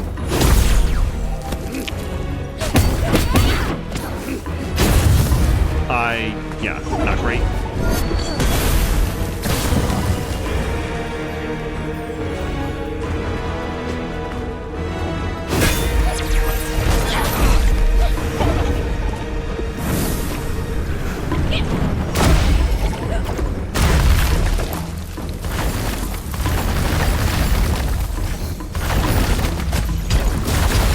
Probably not worth the amount of damage I just took there, though.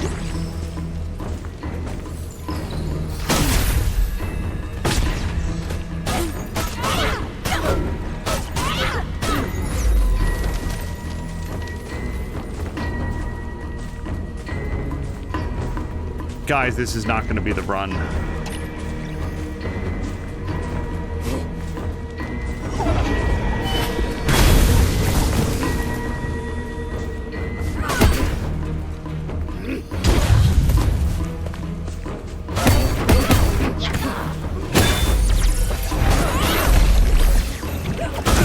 No, I don't know why I did that instead of healing. I don't have an explanation.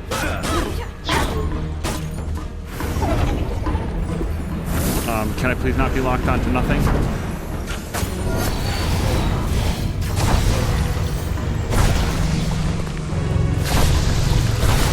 Okay, I do now have enough courage to heal.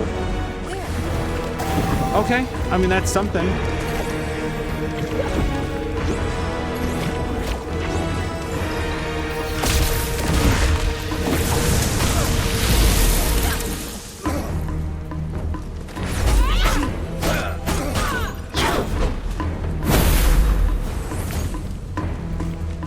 Really want that shield to recharge.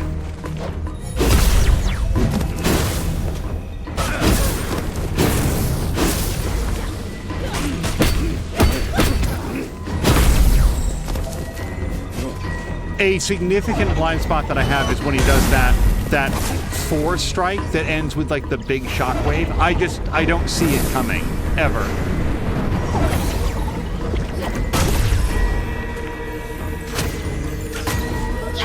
No, just shoot the man, Kena.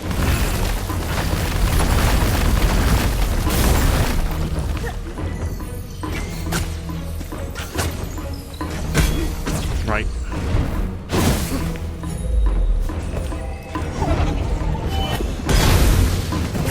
I wonder if you can shoot that harpoon.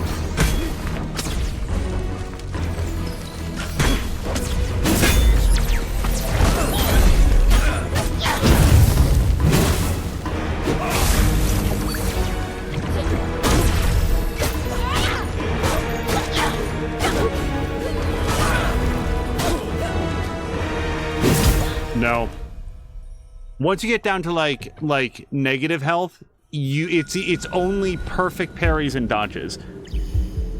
Caroluna's got to turn in. Caroluna, thank you so much. I hope you have a great evening, a very restful evening, and then a great good first day, next day. Asperby says I had to stop because I got overwhelmed. I got to the Trial of Odin, entered the burial mound, and started crying. It is a very emotionally intense game. I feel you on that. It's a good game to take breaks, and I want to say that the so I can't not be aimed right here right now.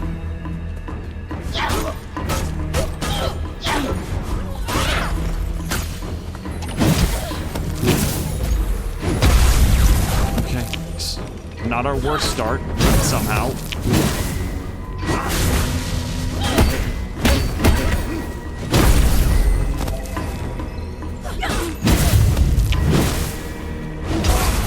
No, that was our worst start, probably since the very beginning.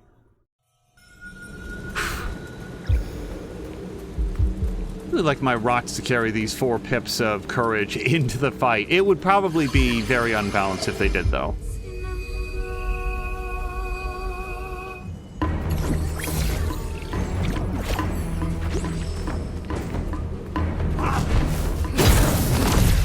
Well, that's great.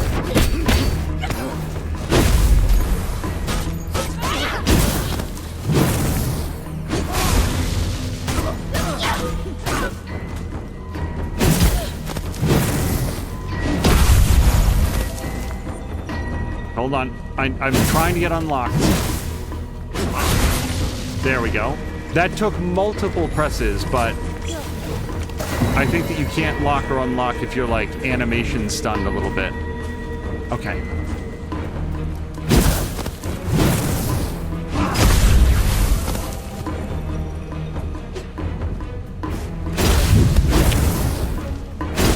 That's his 4. Yeah. So when he starts doing the fire, that's a pretty obvious tell that he's going in for the 4 strike.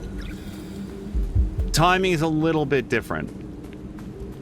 So Asperby, you've played this. Did you have some difficulty with Toshi? I should also take a look at my charm stones, even though the one that I have is for like bonus bomb damage, and that seems right.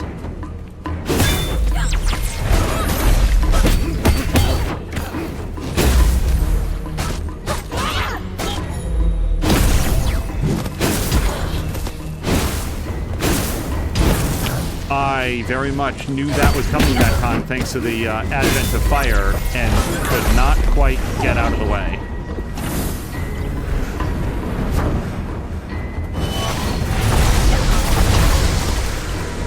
I thought maybe getting underneath him would be helpful in evading the magic missiles. It seemed like it took more damage than average.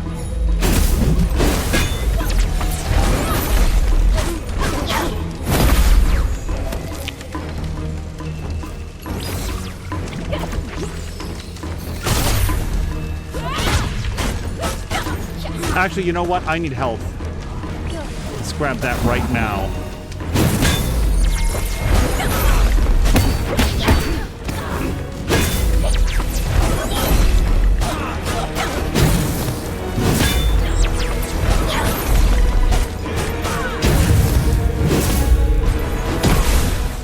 Boy, this is absolutely the fight that says, hey bro, I heard you weren't good at parrying.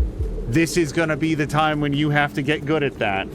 Silk says, oh, Asperby has not gotten this far yet. So yeah, Toshi, kind of a skill check here. Silk is saying, it took me about 12 to 18 tries on this boss, and each time I kept improving, I was annoyed, but knew it was on me. Yeah, that's the important thing. Nothing here is unfair. It's just me needing to get good.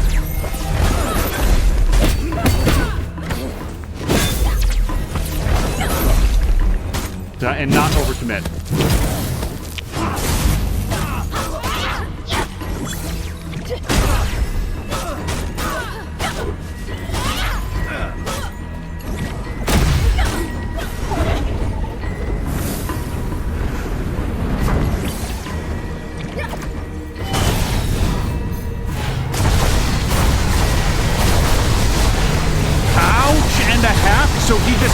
Okay, so mental note, don't time stop him when he's casting, or else he just keeps casting.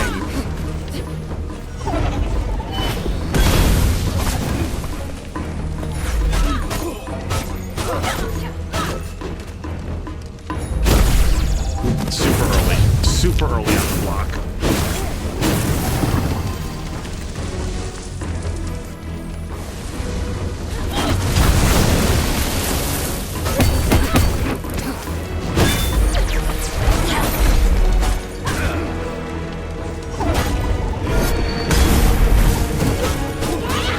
Oh, I am super duper out of health. Hold on a second. Yeah, you just Michael Myers over there. I'm gonna go get as much health as I can.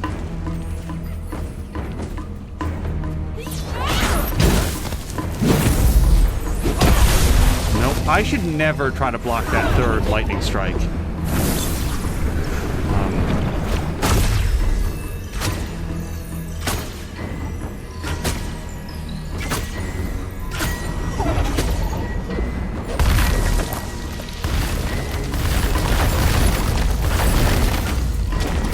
I need to remember to aim low at him because he always starts lowering by the time that I'm like close to doing the bomb, the arrow strike.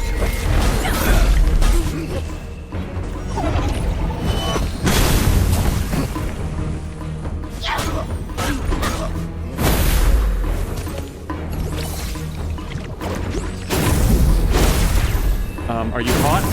Oh, but don't. Right, I fell for that last time because he's still like hulking out. Yep. Yeah, so when he does that, I feel like he's going to come to where you are, slow-mo or not, like no matter where you go. I'm not sure you can get out of range of that. Silk says, for some reason, once I got the timing down, parrying became a second nature to me. Like, this boss is easy to parry compared to the minions. I am getting a lot more parries off of him. I also have more practice against him than a lot of the, like, rando minions. I can really focus in on his patterns, but even then, not actually very good at it. It's just the wrong move.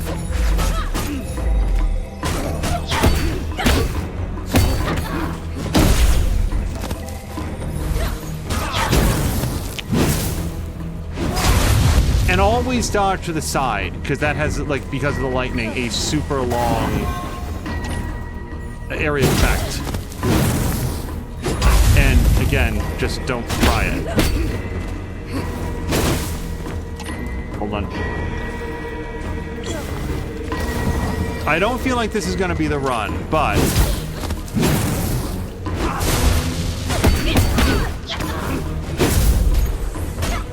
why not play it out and see what we get?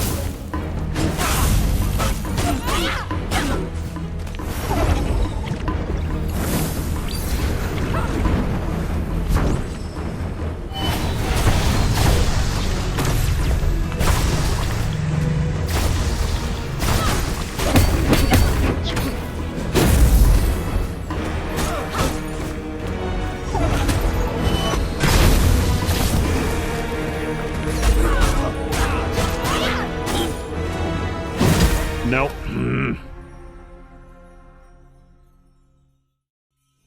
He telegraphs that dash slash pretty clearly by, like, moving one hand out from his body, and then, like, the point of the sword comes in towards his knee, but it's always... I'm usually not directing my eyes at him right when he's doing that.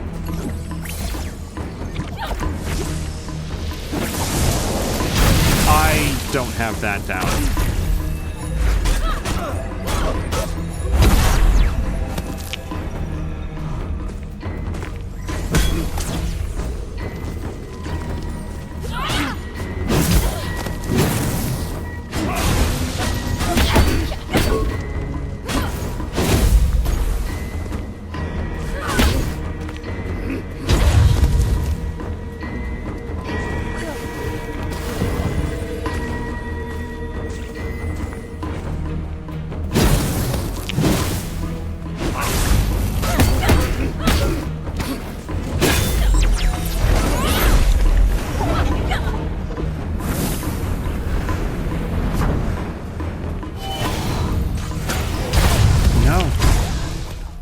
one time, exactly one time, I was able to stun him out of that. I don't know if I shot him and hit him at exactly the moment the first arrow came out.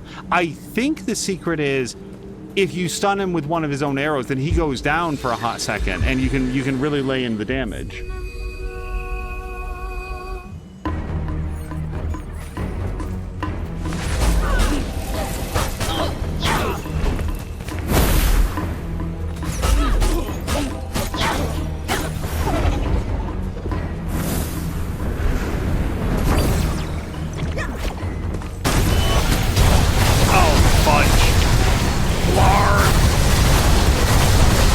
It's like so much worse than not time stopping him.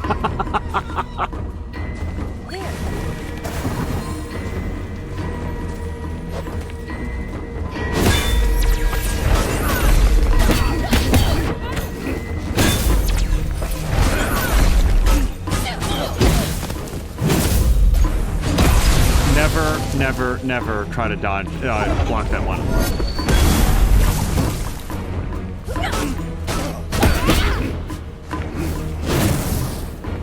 I want this.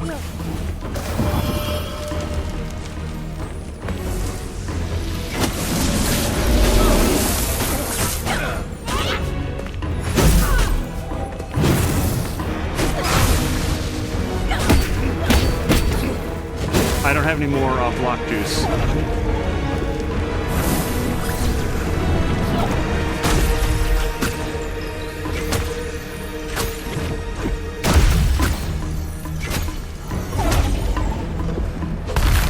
Aim low. But not that low, maybe.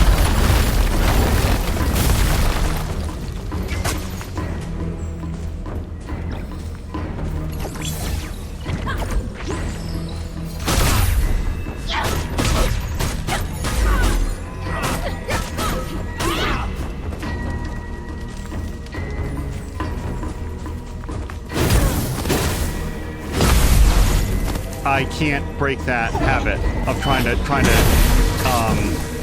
parry it.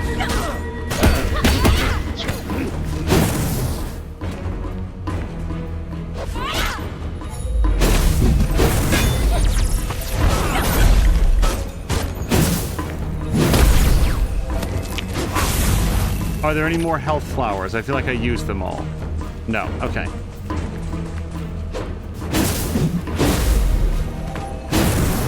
Shockwave.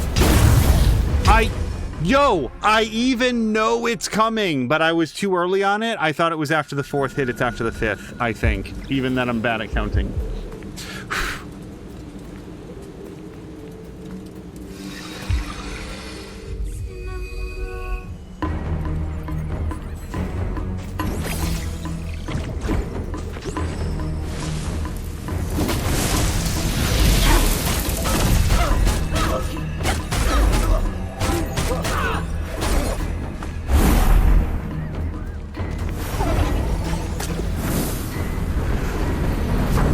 I'm not going to try to time stop him when he's doing this, at least not right now. Because you guys, look at how many fewer arrows it is. Like, you can time stop him coming down.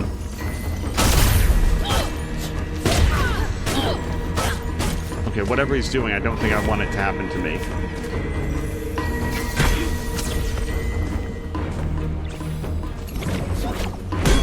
Right, he makes it a bad bomb. All right.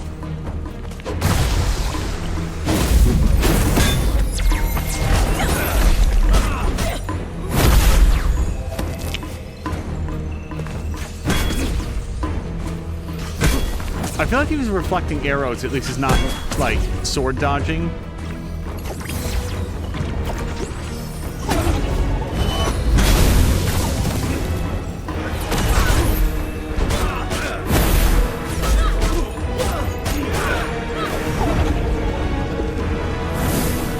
So I don't have any bomb stuff.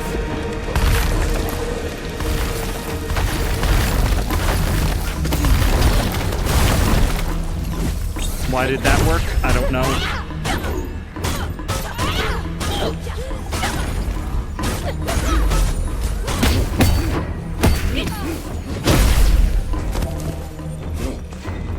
It's okay. I've taken half of his lives, and he's not taken half of mine yet, I don't think.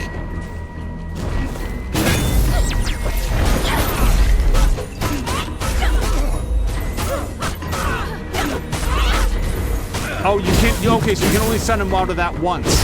Right, and now he's gonna do this.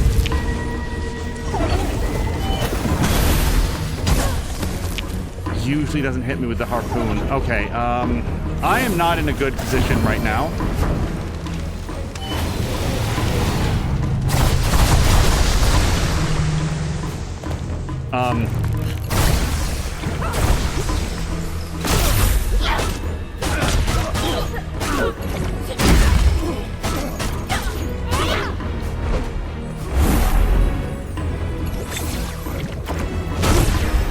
Okay, but don't.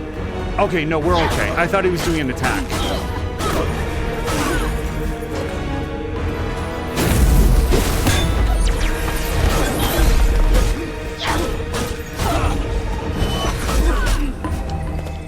Get him, get him. Yes!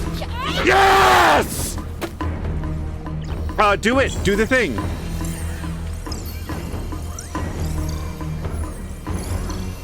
Yes. Yep. Hold on. No, don't get up. This guy got it.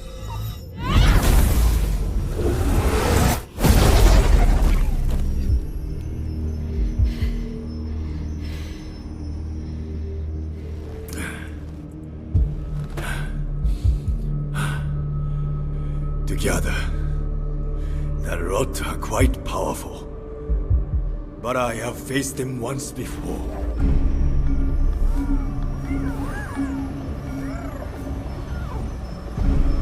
You may think you know these creatures. Let me show you their true nature.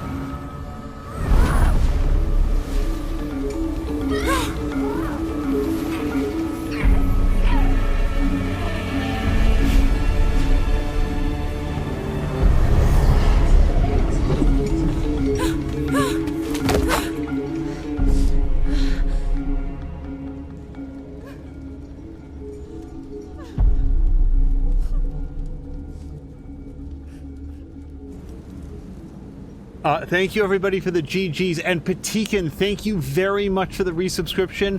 53 months. That is amazing. Yes, and all the Jeremys. So, no, sir. Stealing my rots, that's cheating. I gave them all hats. That was a hat investment. Is there anything I need before I go through here? No, it's not like I go back to town or anything. Go to a shop.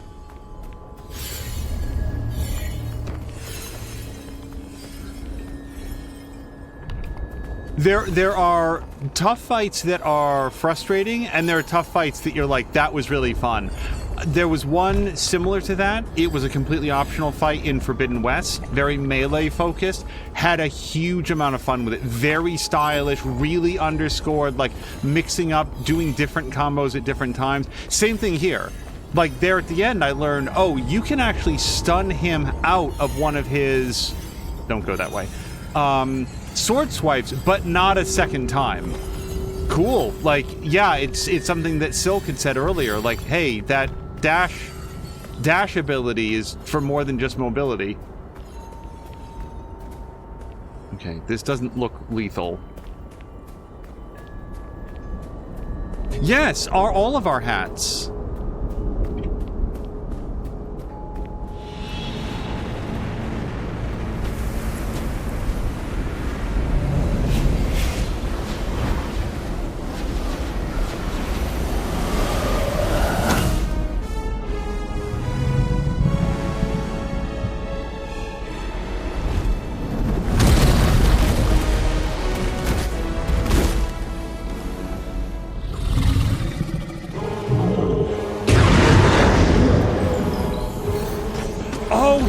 This is where all the rots went. They're this guy now.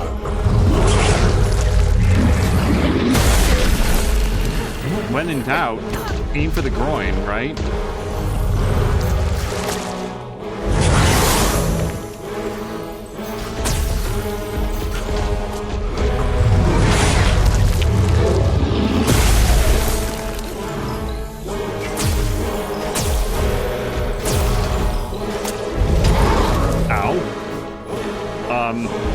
exist, I think.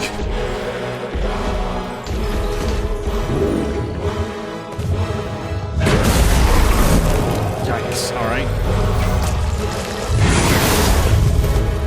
So... Oh, I have no healing, because I have no rocks, and there's no flowers.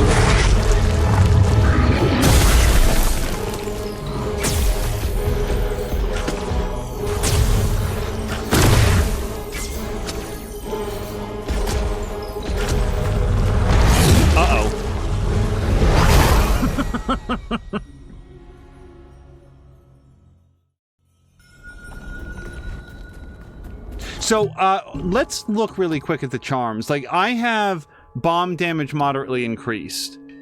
This is not going to be helpful because I'm not going to be full health for very long.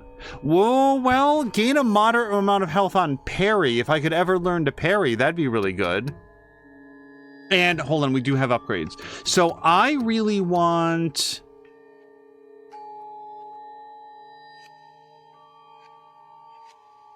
from melee attacks. I don't know that I have opportunities to hit this guy with melee attacks, but having that 6 arrows...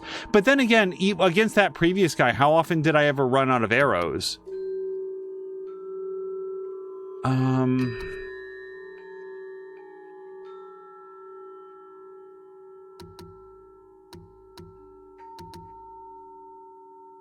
I think... And then what were my other options here? On parry. If I could learn to parry, I could gain some health back. That seems extremely useful. I think I'm going to unlock this. I don't know if that's worthwhile, but bombs don't seem super helpful against this guy, so I'm going to equip this for now. And then with my 400 points, do I want another arrow or a bomb splatter so that we do more melee damage? I think I'm going to take this one in the hopes that whether or not I can hit this guy with melee attacks, maybe the next guy I can. Silk is saying, almost on the first try. I think I took out one of his, like, psoriasis cysts or whatever those are.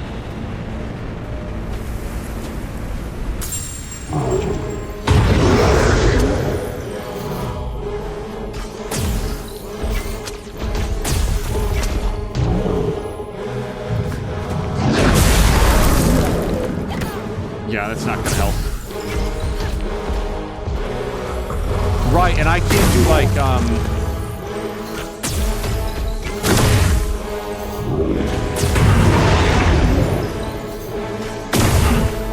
Boy, maybe I really screwed up by not going with the 6 arrows, because suddenly I'm completely out.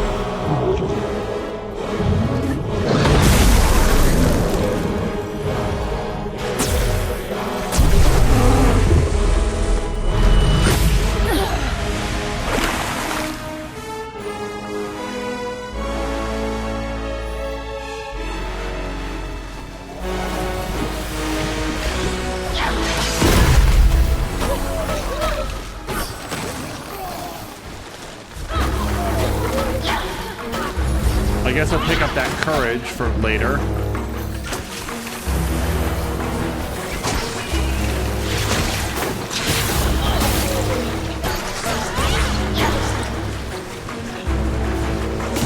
Pokemon!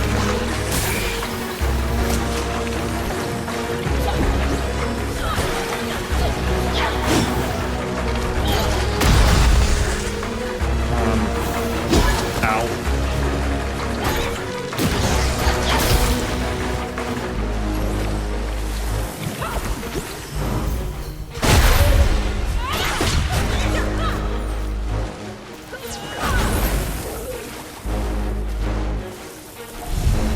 Doing this without any ability to heal is going to be real interesting.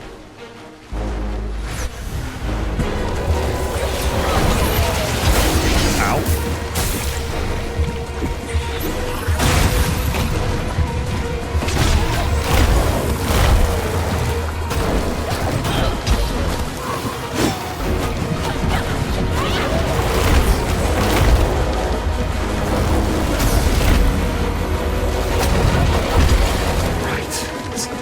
More of a reach than I think.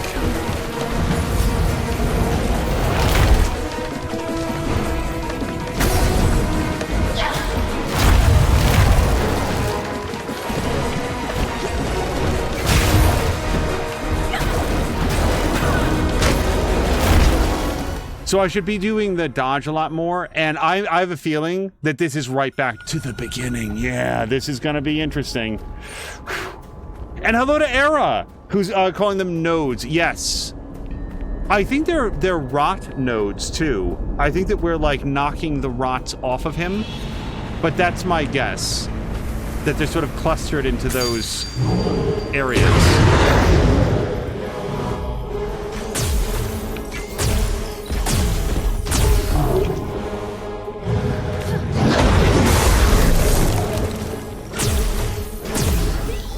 Nope, that's not what I wanted to do.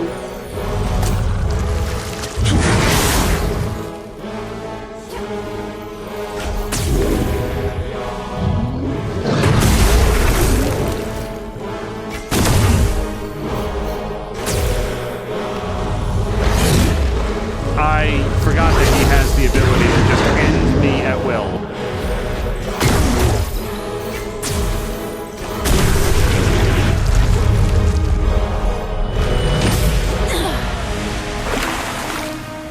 Okay, so I need to play a lot more conservatively here.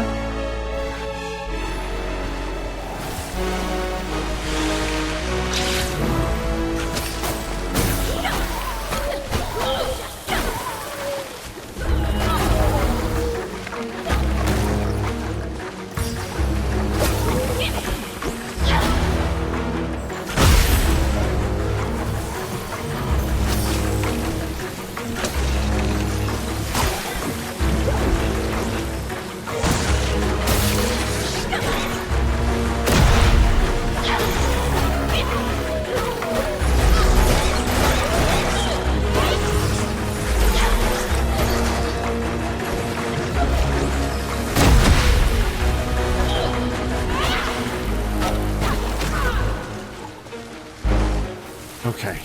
That went better, I think, than the first try, but we know that there's worse coming up, so just keep being careful.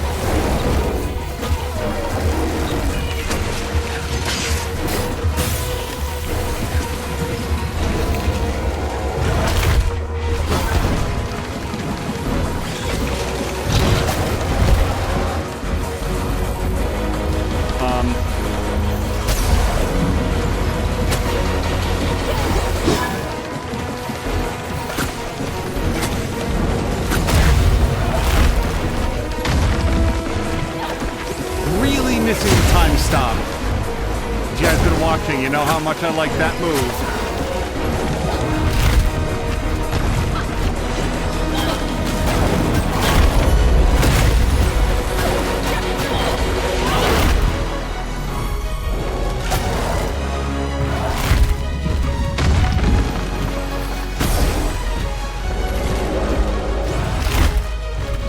It's a miracle that did not hit me both times.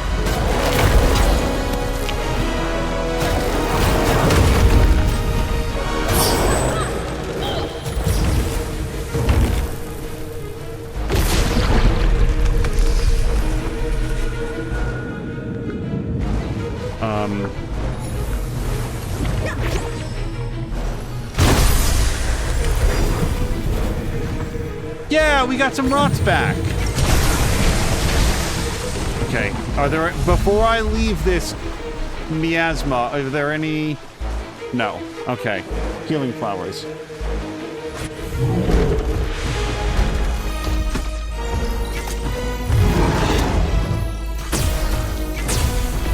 Glad I wasted 3 arrows on nothing.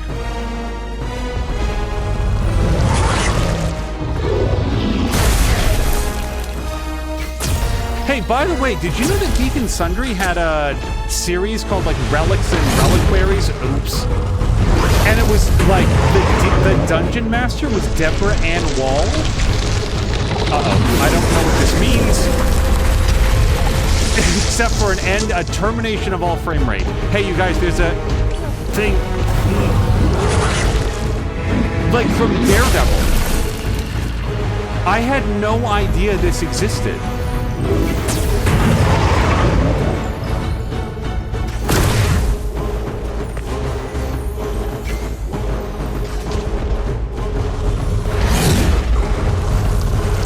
Oh, and Like Matthew Lillard is in it too. Just like Matthew Lillard hanging out behind the scenes. Comes up and plays the game with all of them. It's super cool.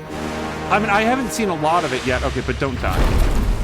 So I got distracted by the idea that, like, what I want to know is, like, is Deborah Ann Woll, like, a huge, like, D&D player?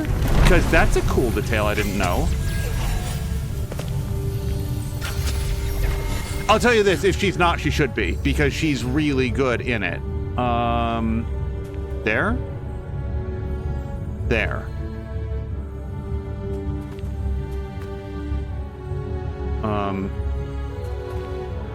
Oh. I did not notice that glowing.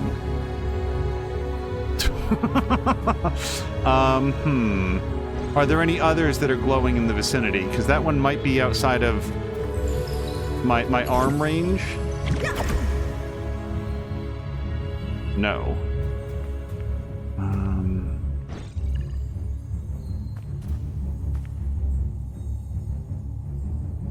Oh, hold on. No, this isn't gonna work. I thought the flower might open up. So I would prefer not to lose any health not doing this correctly. So I think I'm back where I started.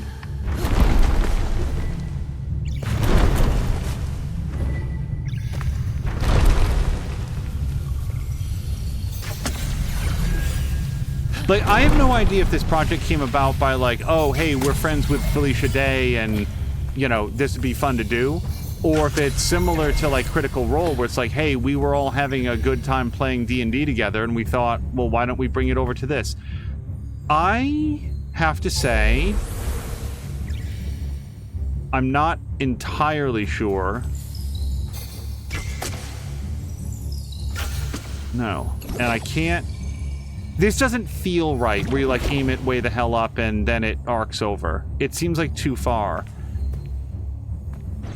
And also, this isn't the sort of game to say, well, you came up here and now you just die. Like, there's no way back. So what am I missing? I absolutely do not know.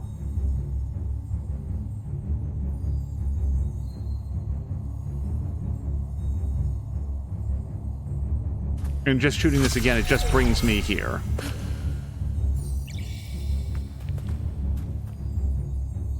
A badly designed game would say, oh, you came up here when you shouldn't, and now your only choice is to die. And this is not that sort of game, so... Maybe you have to shoot it on the way past? Is that possible?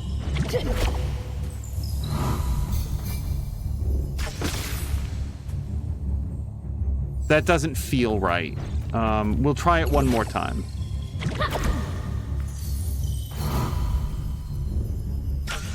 Well, that was too late. Hold on. And sorry, I'm out of slow-mo. I'm not gonna hit that without a healthy dose of video game. I did it on the first try, and now I'm not gonna do it again. And I just want to say I don't think this is it. No. Let's give up on that, because it seems stupid and it makes me look bad. So...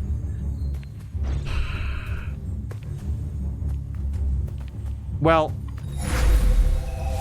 Okay, that's something. So now... But I'm still too far away from this. Or am I? No.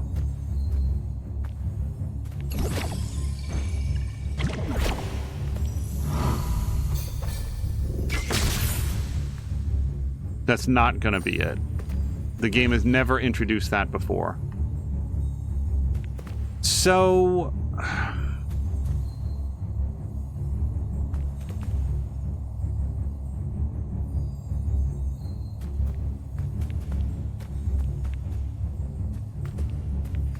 And the fun part is, you guys, if I die, we get to do all of this again.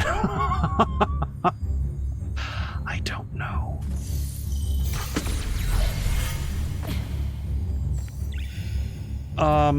Okay, hypothetically, I dash forward, the flower opens, and then I grapple to it? There's never been anything like that that I'm aware of, but here we go. That was it. Okay, and now we're close enough. Okay, but don't dawdle.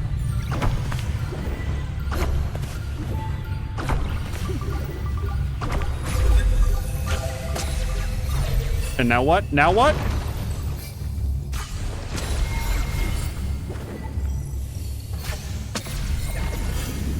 Okay. Oh, we get more rots. And hopefully more healing with them.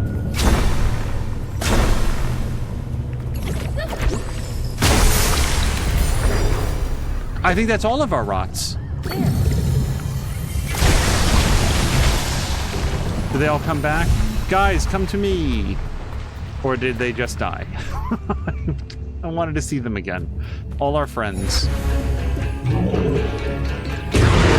Okay, let's practice not dying.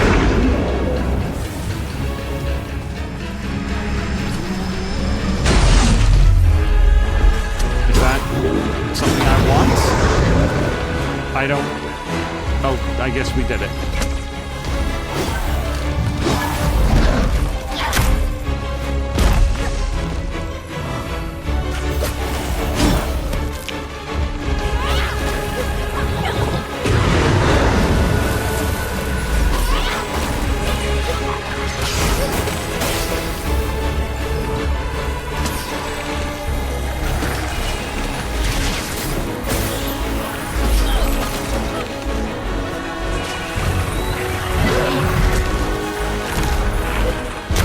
I'm out of shield. No, don't die. Please don't die. Please don't die. X. Okay, we have some health. I don't know what that sound is.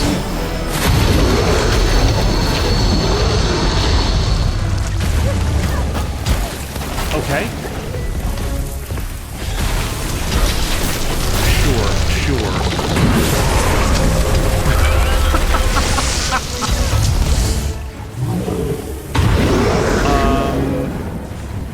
Okay.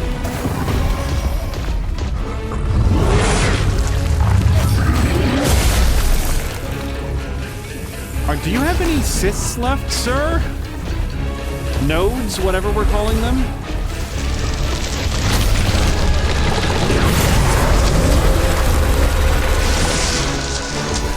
Most of my health.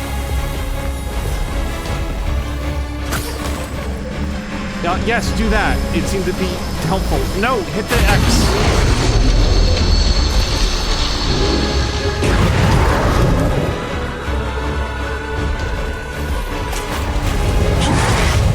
Oh no, that might be it.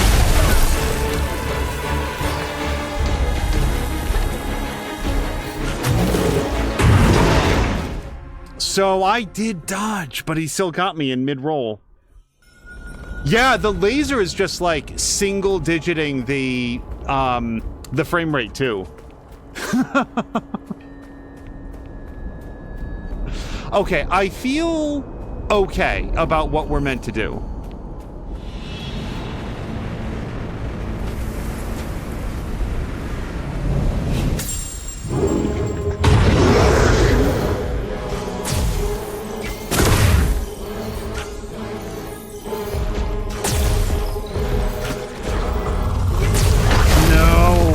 Saw the big hand.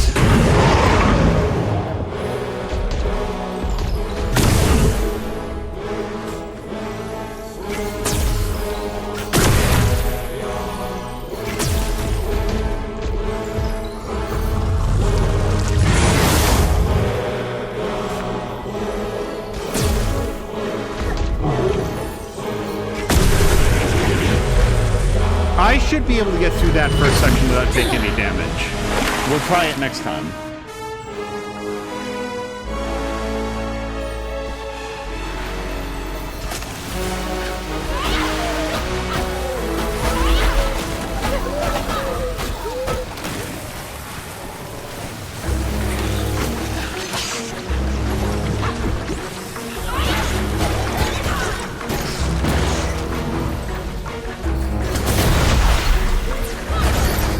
Dodge.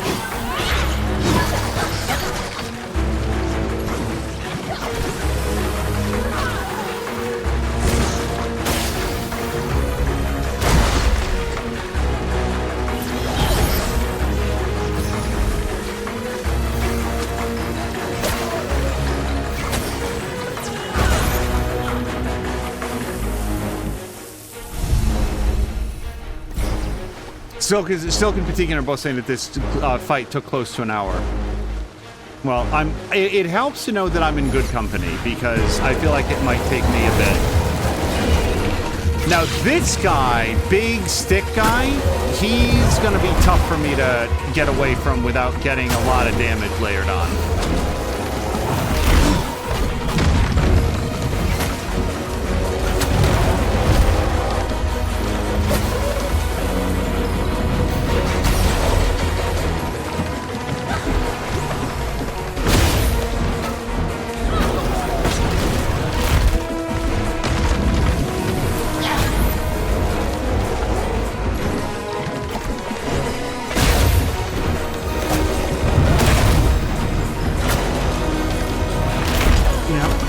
Way too early on the roll.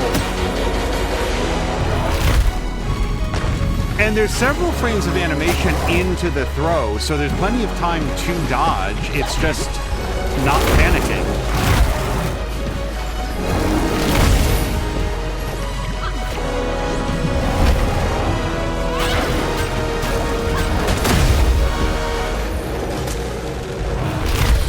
Too early.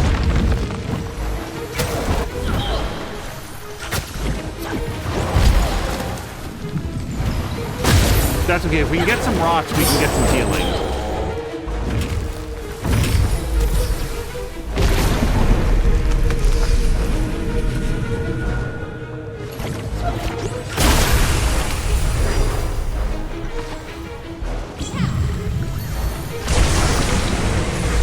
Oh, we're not ready yet? Okay.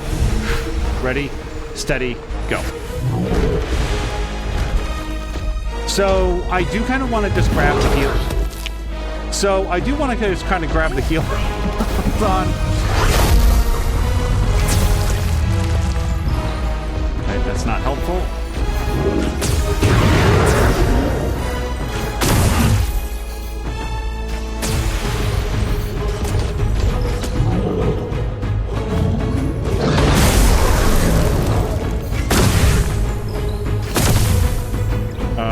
So, hold on, I need one more node. I think.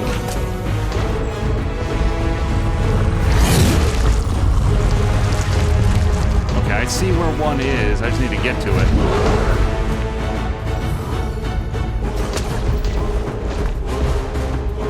Also, I was apparently wrong about the, like... Oh, should I get all the healing here? Like, is it... I don't know if the healing regenerates. I think I'll, like, save that for later. I don't actually know. Maybe I won't.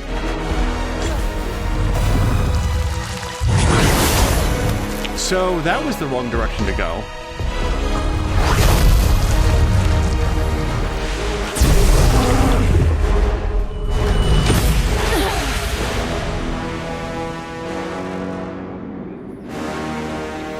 This, let's be careful, let's not rush, but we at least know what to do this time.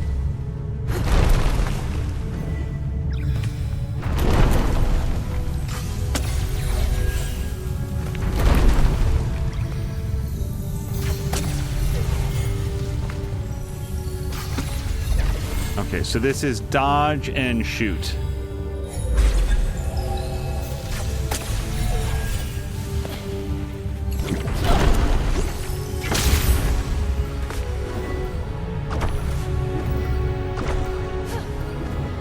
What is happening? How did I fail so badly?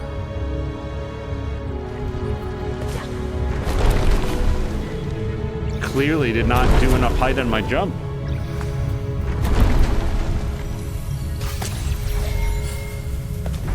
Okay.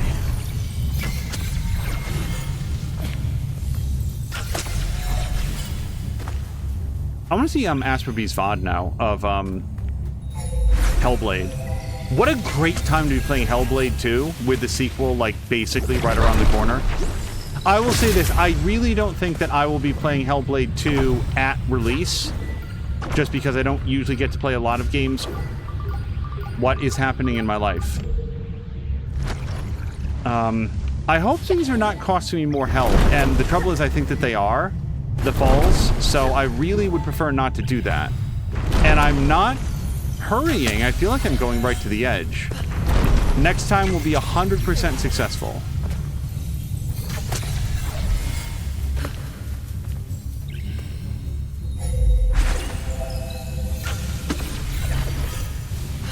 Okay. Shoot it. Jump. Jump. Okay. Jump. There we go. And now. No, don't do it!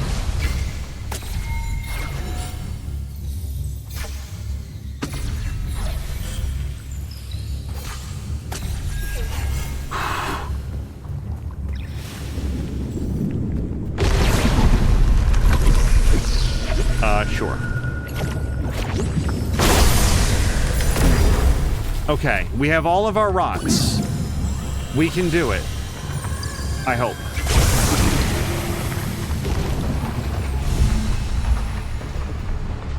Patikin's going to replay Hellblade 1 before 2, probably after I'm done with Mirage. After Hellblade 2 looks to be more of a calmer time for game releases. We can fit in some backlog games. I always play backlog games. So, what's my hot plan here? This guy doesn't care about... Oh, right.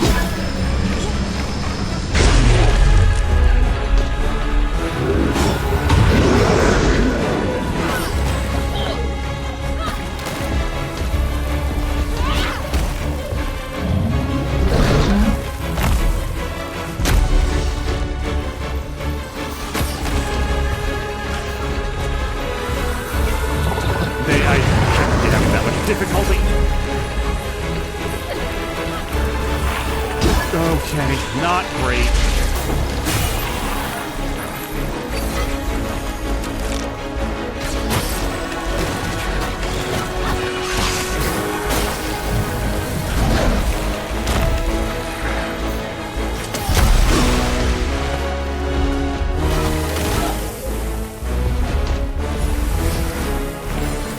I need the courage.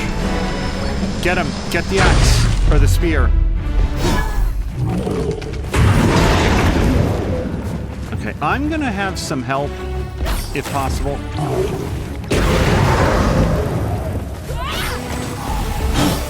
Okay, so we pulled out his harpoons.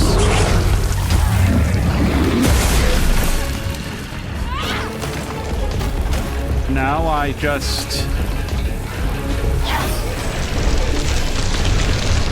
Oh, definitely a circle.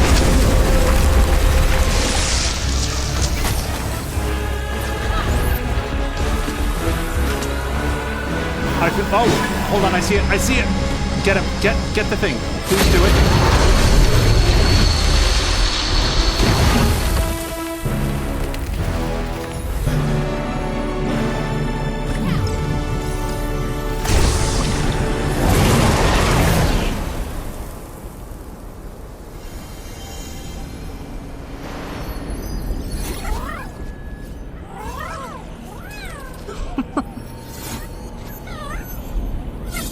They're so jolly.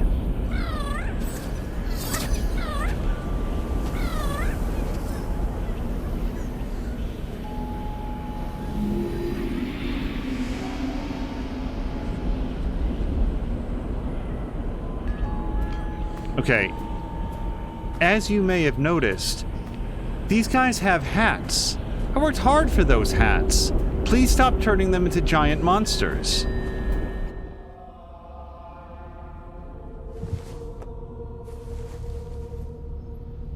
Our ancestors trusted in the power of the mountain shrine. Its waters nurtured our village, gave us life, strengthened our connection to the spirit realm.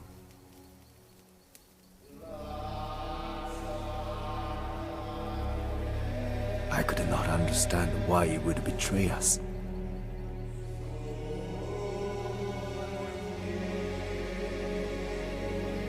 Our home was crumbling, and the people looked to me for answers.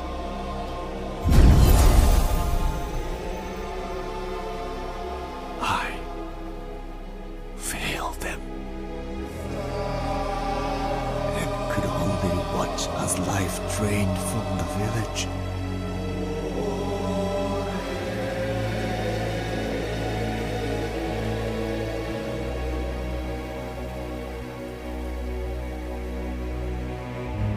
So we should do nothing? You should take action.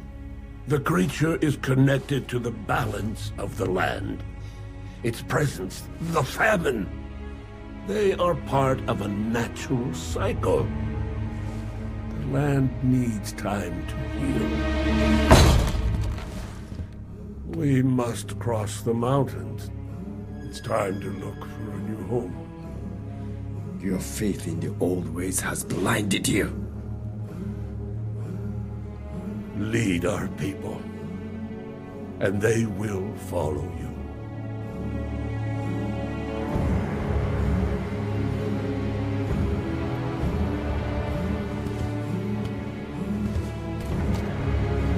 Zajiro, you have the power to stop this. We should drive it out. Put down the staff, Toshi. I will end this suffering.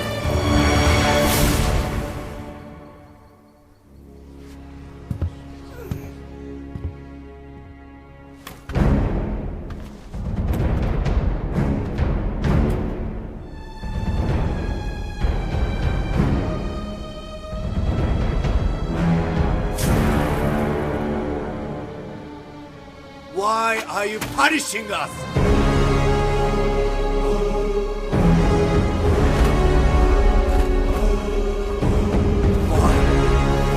What did we do? Answer me. How many people must die? Why? Tell me!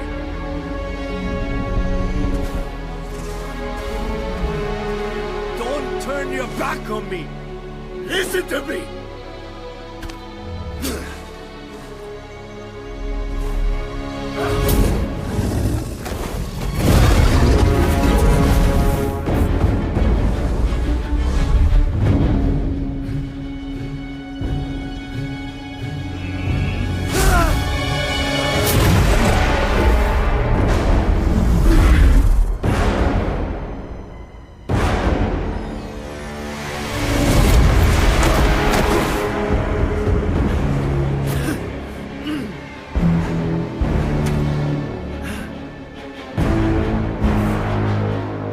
Devoted ourselves to you!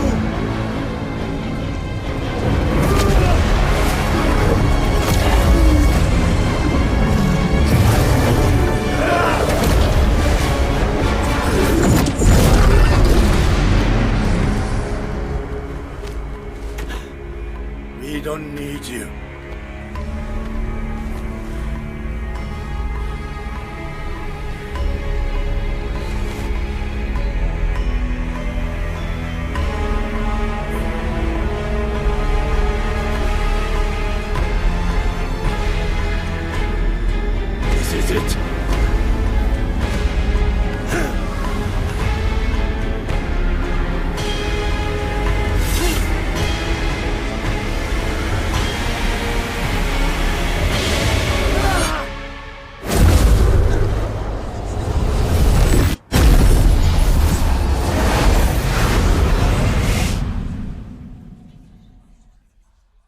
Zajiro once told me,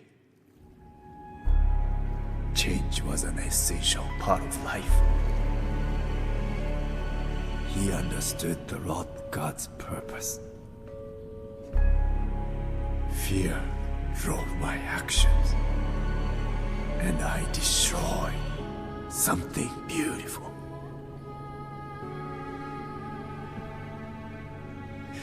If I had just listened to Zajiro,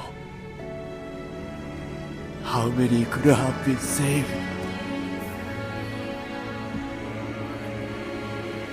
I'm sorry, Toshi. We're not meant to suffer such pain.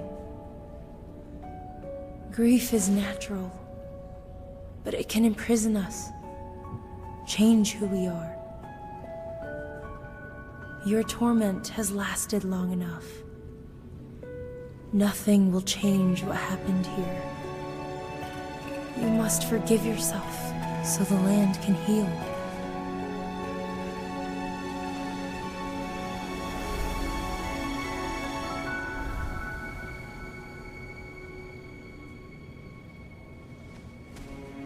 Come, Toshi. Our time here is over.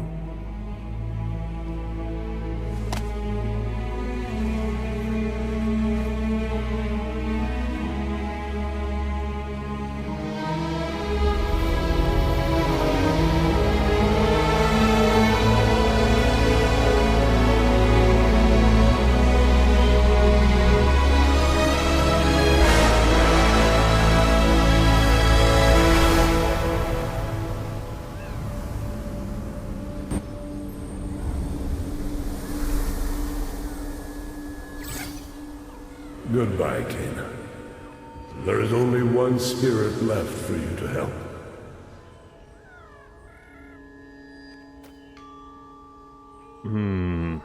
I have a bad feeling that it's mine.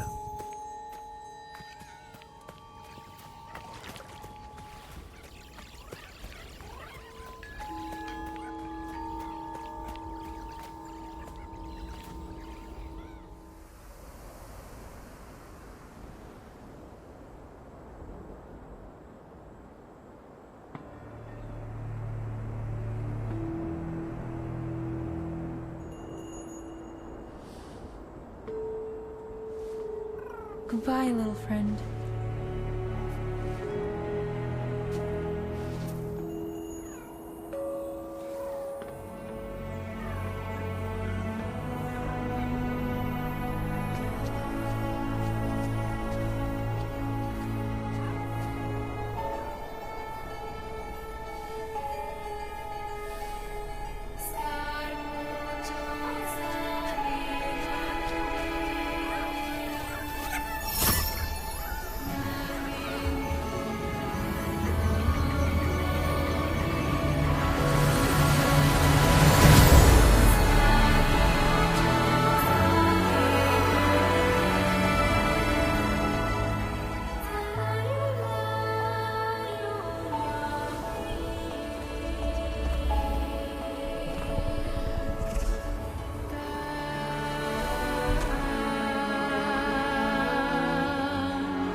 That's going to take a second because that was like a really good ending.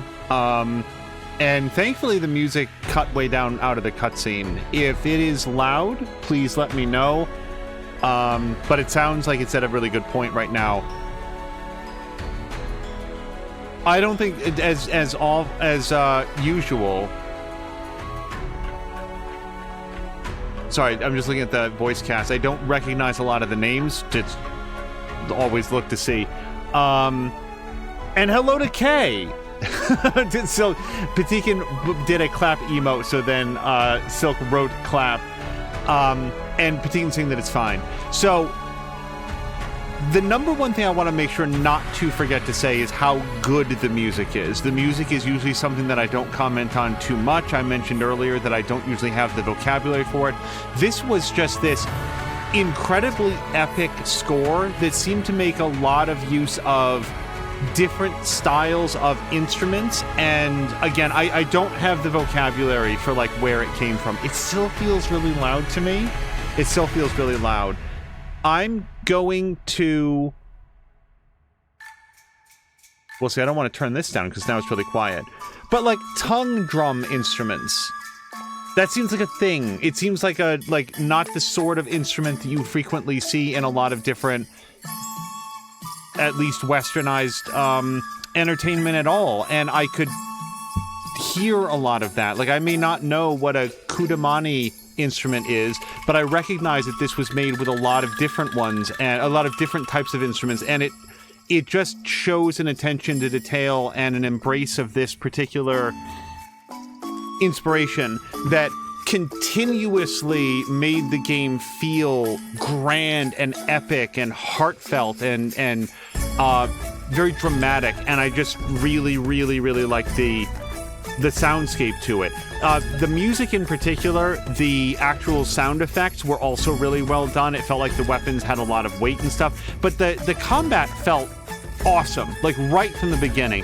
It's very quick, it's very responsive. I cannot overstate that for somebody more skilled at third-person action games, they probably would have gotten down the parry timing and done it a lot more reliably. It just feels really good to play. And again, I may not have the right dialogue for that, the right vocabulary, but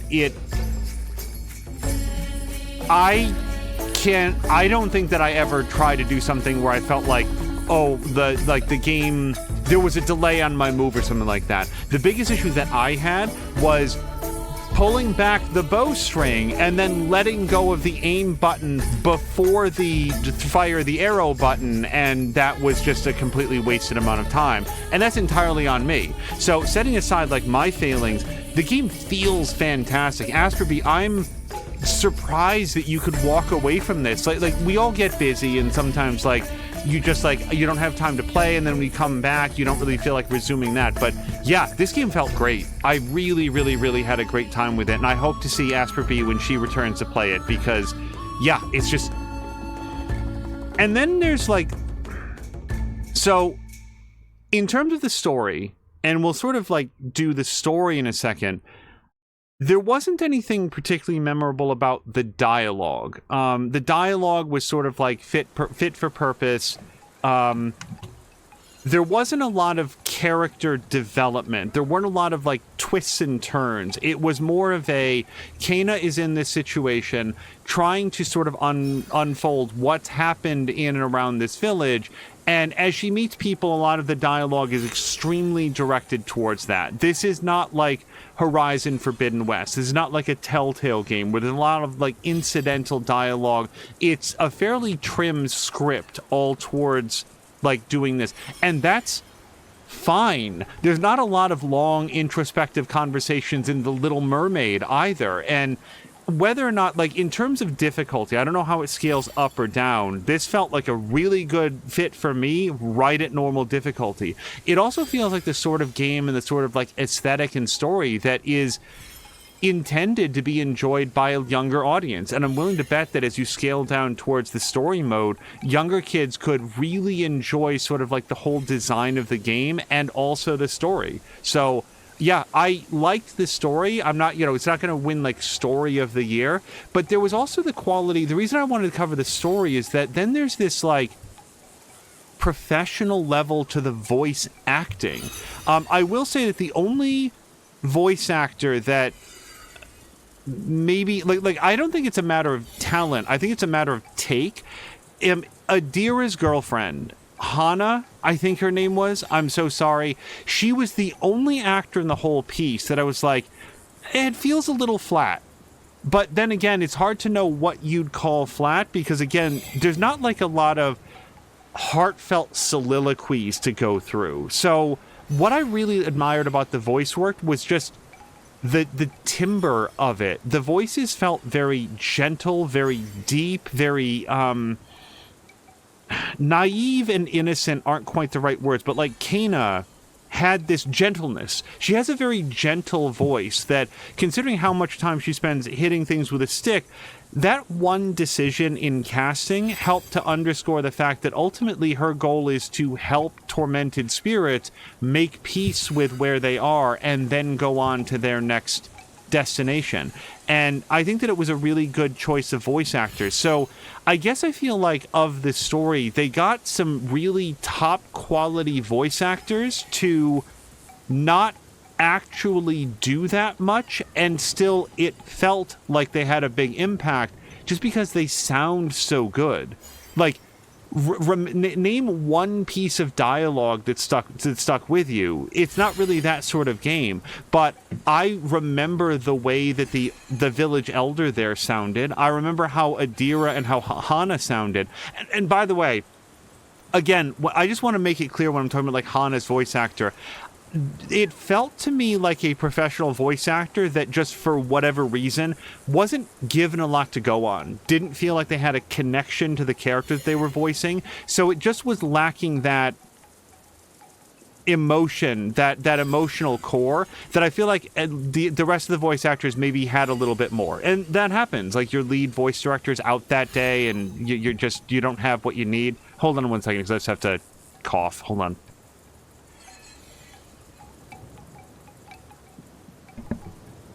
And I just wanted to bring that up because I've heard some bad voice acting. There's one not professional voice actor in Valhalla that I will never forget being in a game rather that's otherwise so well voiced, and just this one just sticks out super bad. And this game had nothing like that.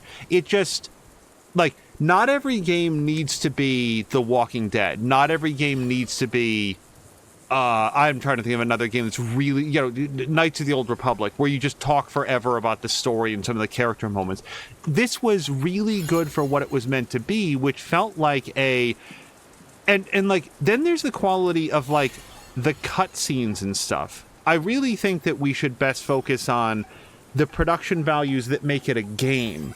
But then when you get into the cutscenes, it's like, this feels like the developers pitched a movie, like a full-on movie, and they had these proof of concept reels that they had put together to like sell the vibe of it. And when it didn't get picked up to be a movie, they said, well, what if we made a game instead? I think that's literally impossible. I don't think anybody's ever said, well, we can't get the funding to do a 2-hour movie, so let's do a 10 to 15-hour video game that is infinitely more complex to do. But there was just a quality to the cutscenes that somebody, and forgive me, I don't remember if it was Pitikin or Asperby or Silk, somebody said that these developers were best known for doing like commercial work and maybe like short films, and then they did this. Their talents are not yet being adequately utilized. This is a tremendously talented team from the perspective of like putting together and like the quality of the cutscenes, and I want to see more of this. I don't necessarily care if it's Kena Bridge of Spirits 2, although I'd love to see that, but these people need to work more. They need to be given more money and more development time, and if I had a wish, just more writers. Not better writers, just more budget to really flesh out a big story. I'm not saying that this game needed to have dialogue wheels. It didn't need a morality meter. I'm not saying that we needed to have like a more complex experience point, but just like, and maybe it's to its credit that it just leaves you wanting more of that rather than saying like, oh, that was really long-winded. Yeah, no, it just left you, at least me, wanting more of it. And that's not a knock against the game. It's a testament to its quality. So there we go. And hello to Scar. Maybe it was Scar who was saying that, like, sharing some background of the developers. And then finally, there's this visual specificity to the world where the style of animation looks like a DreamWorks animation joint, and the combat feels like something that I can't quite put my finger on directly. And the sound, the music in particular, sounds like a movie, but the world looks like something I've never seen before. I mean, I guess it looks like what if the people that designed the Night Elf sections of World of Warcraft said, okay, so it can't be literally World of Warcraft, but that same sort of like big chunky roots and lush green fields and these intricate stone carvings, not that same visual, like not the World of Warcraft visual design, but similar, like inspired by. But even then, the masks that look like they came out of Majora's Mask, where they just have,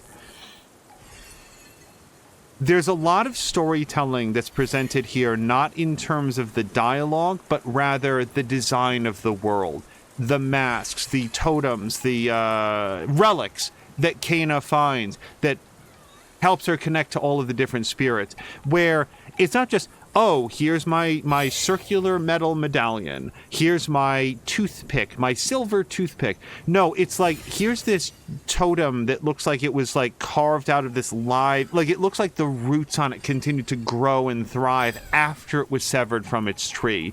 That's the one that really stuck out to me. But remember like the big hammer that Adira wielded? That it was like this, again, it looked like live wood that had wrapped itself around this energy core. There's so much of that in the game. And like just look on the screen with like those sort of like blue glowing marks that are inside of those like standing stones and stuff. The smoldering wood there that has just like the embers that are rising up from it. This game is beautiful, and it's beautiful in this very, very distinctive way. So I wanted to start by talking about the music, because the music is so phenomenal, but the visual design, better than the combat that I absolutely adored. There was no fights in the whole thing that I had a bad time with. Better than like the animation work around the rots or the quality of the cutscenes, both of which, like all of which I just had all of the good things to say. It's the visual artist that designed this world. And I talked about it earlier. It's that Ken Levine thing of, if you're gonna be working in a video game, you can design any chair that you want to have. Make it a chair that drives forward that sense of world building. And that's what they did in this game. And I'm so impressed by it. I had a fantastic time with this game. I'm gonna feel really bad after this, because it's one of those things where it's just like, there's gonna be these things that occur to me afterwards that, oh man, I forgot to say that one thing. And then finally, there is the story that we have, which is, maybe it's just the world that we're living in at this moment, but I am impressed that Kena was able to be so forgiving and so gentle to, is it Taro? I'm so sorry. I think his name is Taro. It's the guy we fought at the end, the guy that went and did it all, because what bothered me about that is to see the way the whole thing played out. Here's where we are. The village is dying. The elder says, we just have to go somewhere else. The leader, who I'm going to call Taro here, because God help me, I don't remember if it was something else. He feels like he failed the people. Toshi, thank you, Patikin. Toshi feels like he failed the people. That he doesn't know how to face them when he was given one responsibility to help the village prosper, and now everything's gone bad, and he goes up to talk to the mountain lion, whatever we're supposed to call him, and it's like, I feel like the question that he wanted to ask is it me? Because everything was fine before me, but he can't bring himself to say those words. So it's just like, tell me what it is. Tell me, what did we do wrong? How did we make you angry?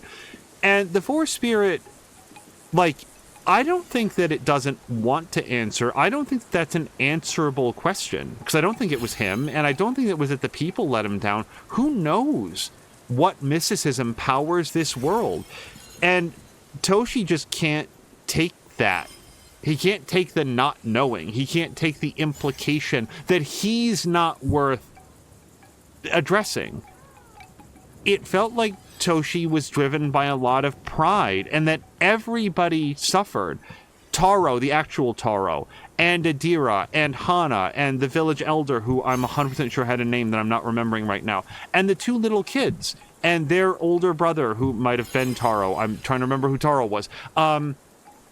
Everybody else suffered for his pride, and when all of that is settled, Kana's able to go to him and say, you can't blame yourself. You have to forgive yourself so that the village can heal. Kana's like a better person than I am, because I feel like so much pride is bringing low real people in the real world that it's hard for me to find that same forgiveness. And maybe that's why this is an important game for me to play right now, because finding a way to forgive people that have wronged you, I guess it's very optimistic in a good way that Kana believes that Toshi's lesson has been learned and that there doesn't need to be any more recrimination, and Toshi can go on now for the good of the village. It feels like there's no one left that I remember seeing, but for the good of the land maybe, and certainly for the good of the big mountain lion. It was great that he had a happy ending, or she, I don't know. Love the design of that, by the way.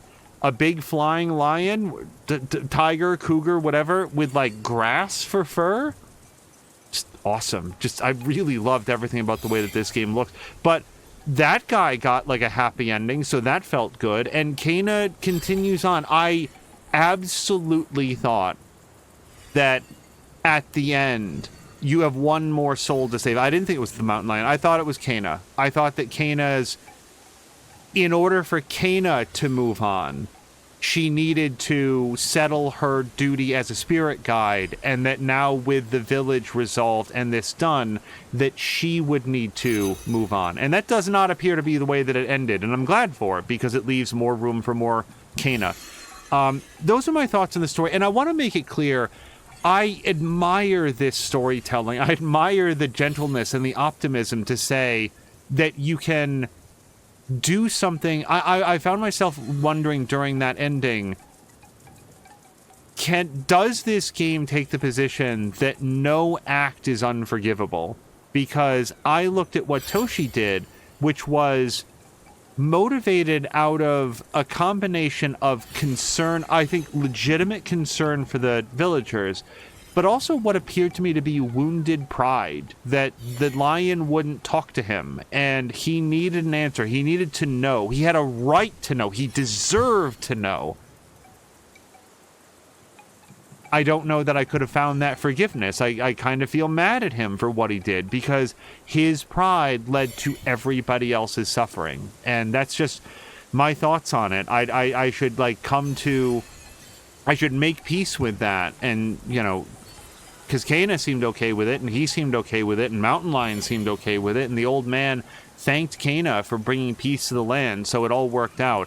I guess I would like to find a way to believe that that is also as true in the real world, because right at this specific moment in May 2024, things feel a little tenuous, and maybe it's good to focus on a game that says things can get better, and what you have to do is find room to find understanding and forgiveness for people that may be making some bad decisions at the time. Maybe we'll leave it there. So those are my thoughts on Kena Bridge of Spirits. I greatly enjoyed this game. This was on my list since it came out, and I remember not being able to watch Patikin's stream because I wanted to play it, and now I have. So maybe now I'll be able to go back and watch his VODs, which I hope are available at Patikin's Twitch channel and also on YouTube. This will be up on YouTube if you're not already watching it there, and thank you guys so much for watching. Thank you for everybody that supported the playthrough, and I hope it was there was a lot of failure in this episode, but I hope that you guys enjoyed maybe the catharsis of seeing somebody pitch themselves into a meat grinder until eventually the gears seize up and they can slither out the other side. Kay says Kana would find the good in Ted Faro, which is a wild thought. Isn't it just? Or we can watch it when Patikin replays it. So there we go. Thank you guys so much for joining me for Kena Bridge of Spirits. This episode, as with every other, will have been arranged and described with a custom thumbnail made by my producer. I don't call out her work nearly enough. She did some shout outs there during the final cutscene, and much appreciated. And we are now going to find somebody fun to go raid. Let's call it here. Thank you guys very, very much. We'll see you again for the next big playthrough as soon as possible. And until then, I hope you guys have a great day.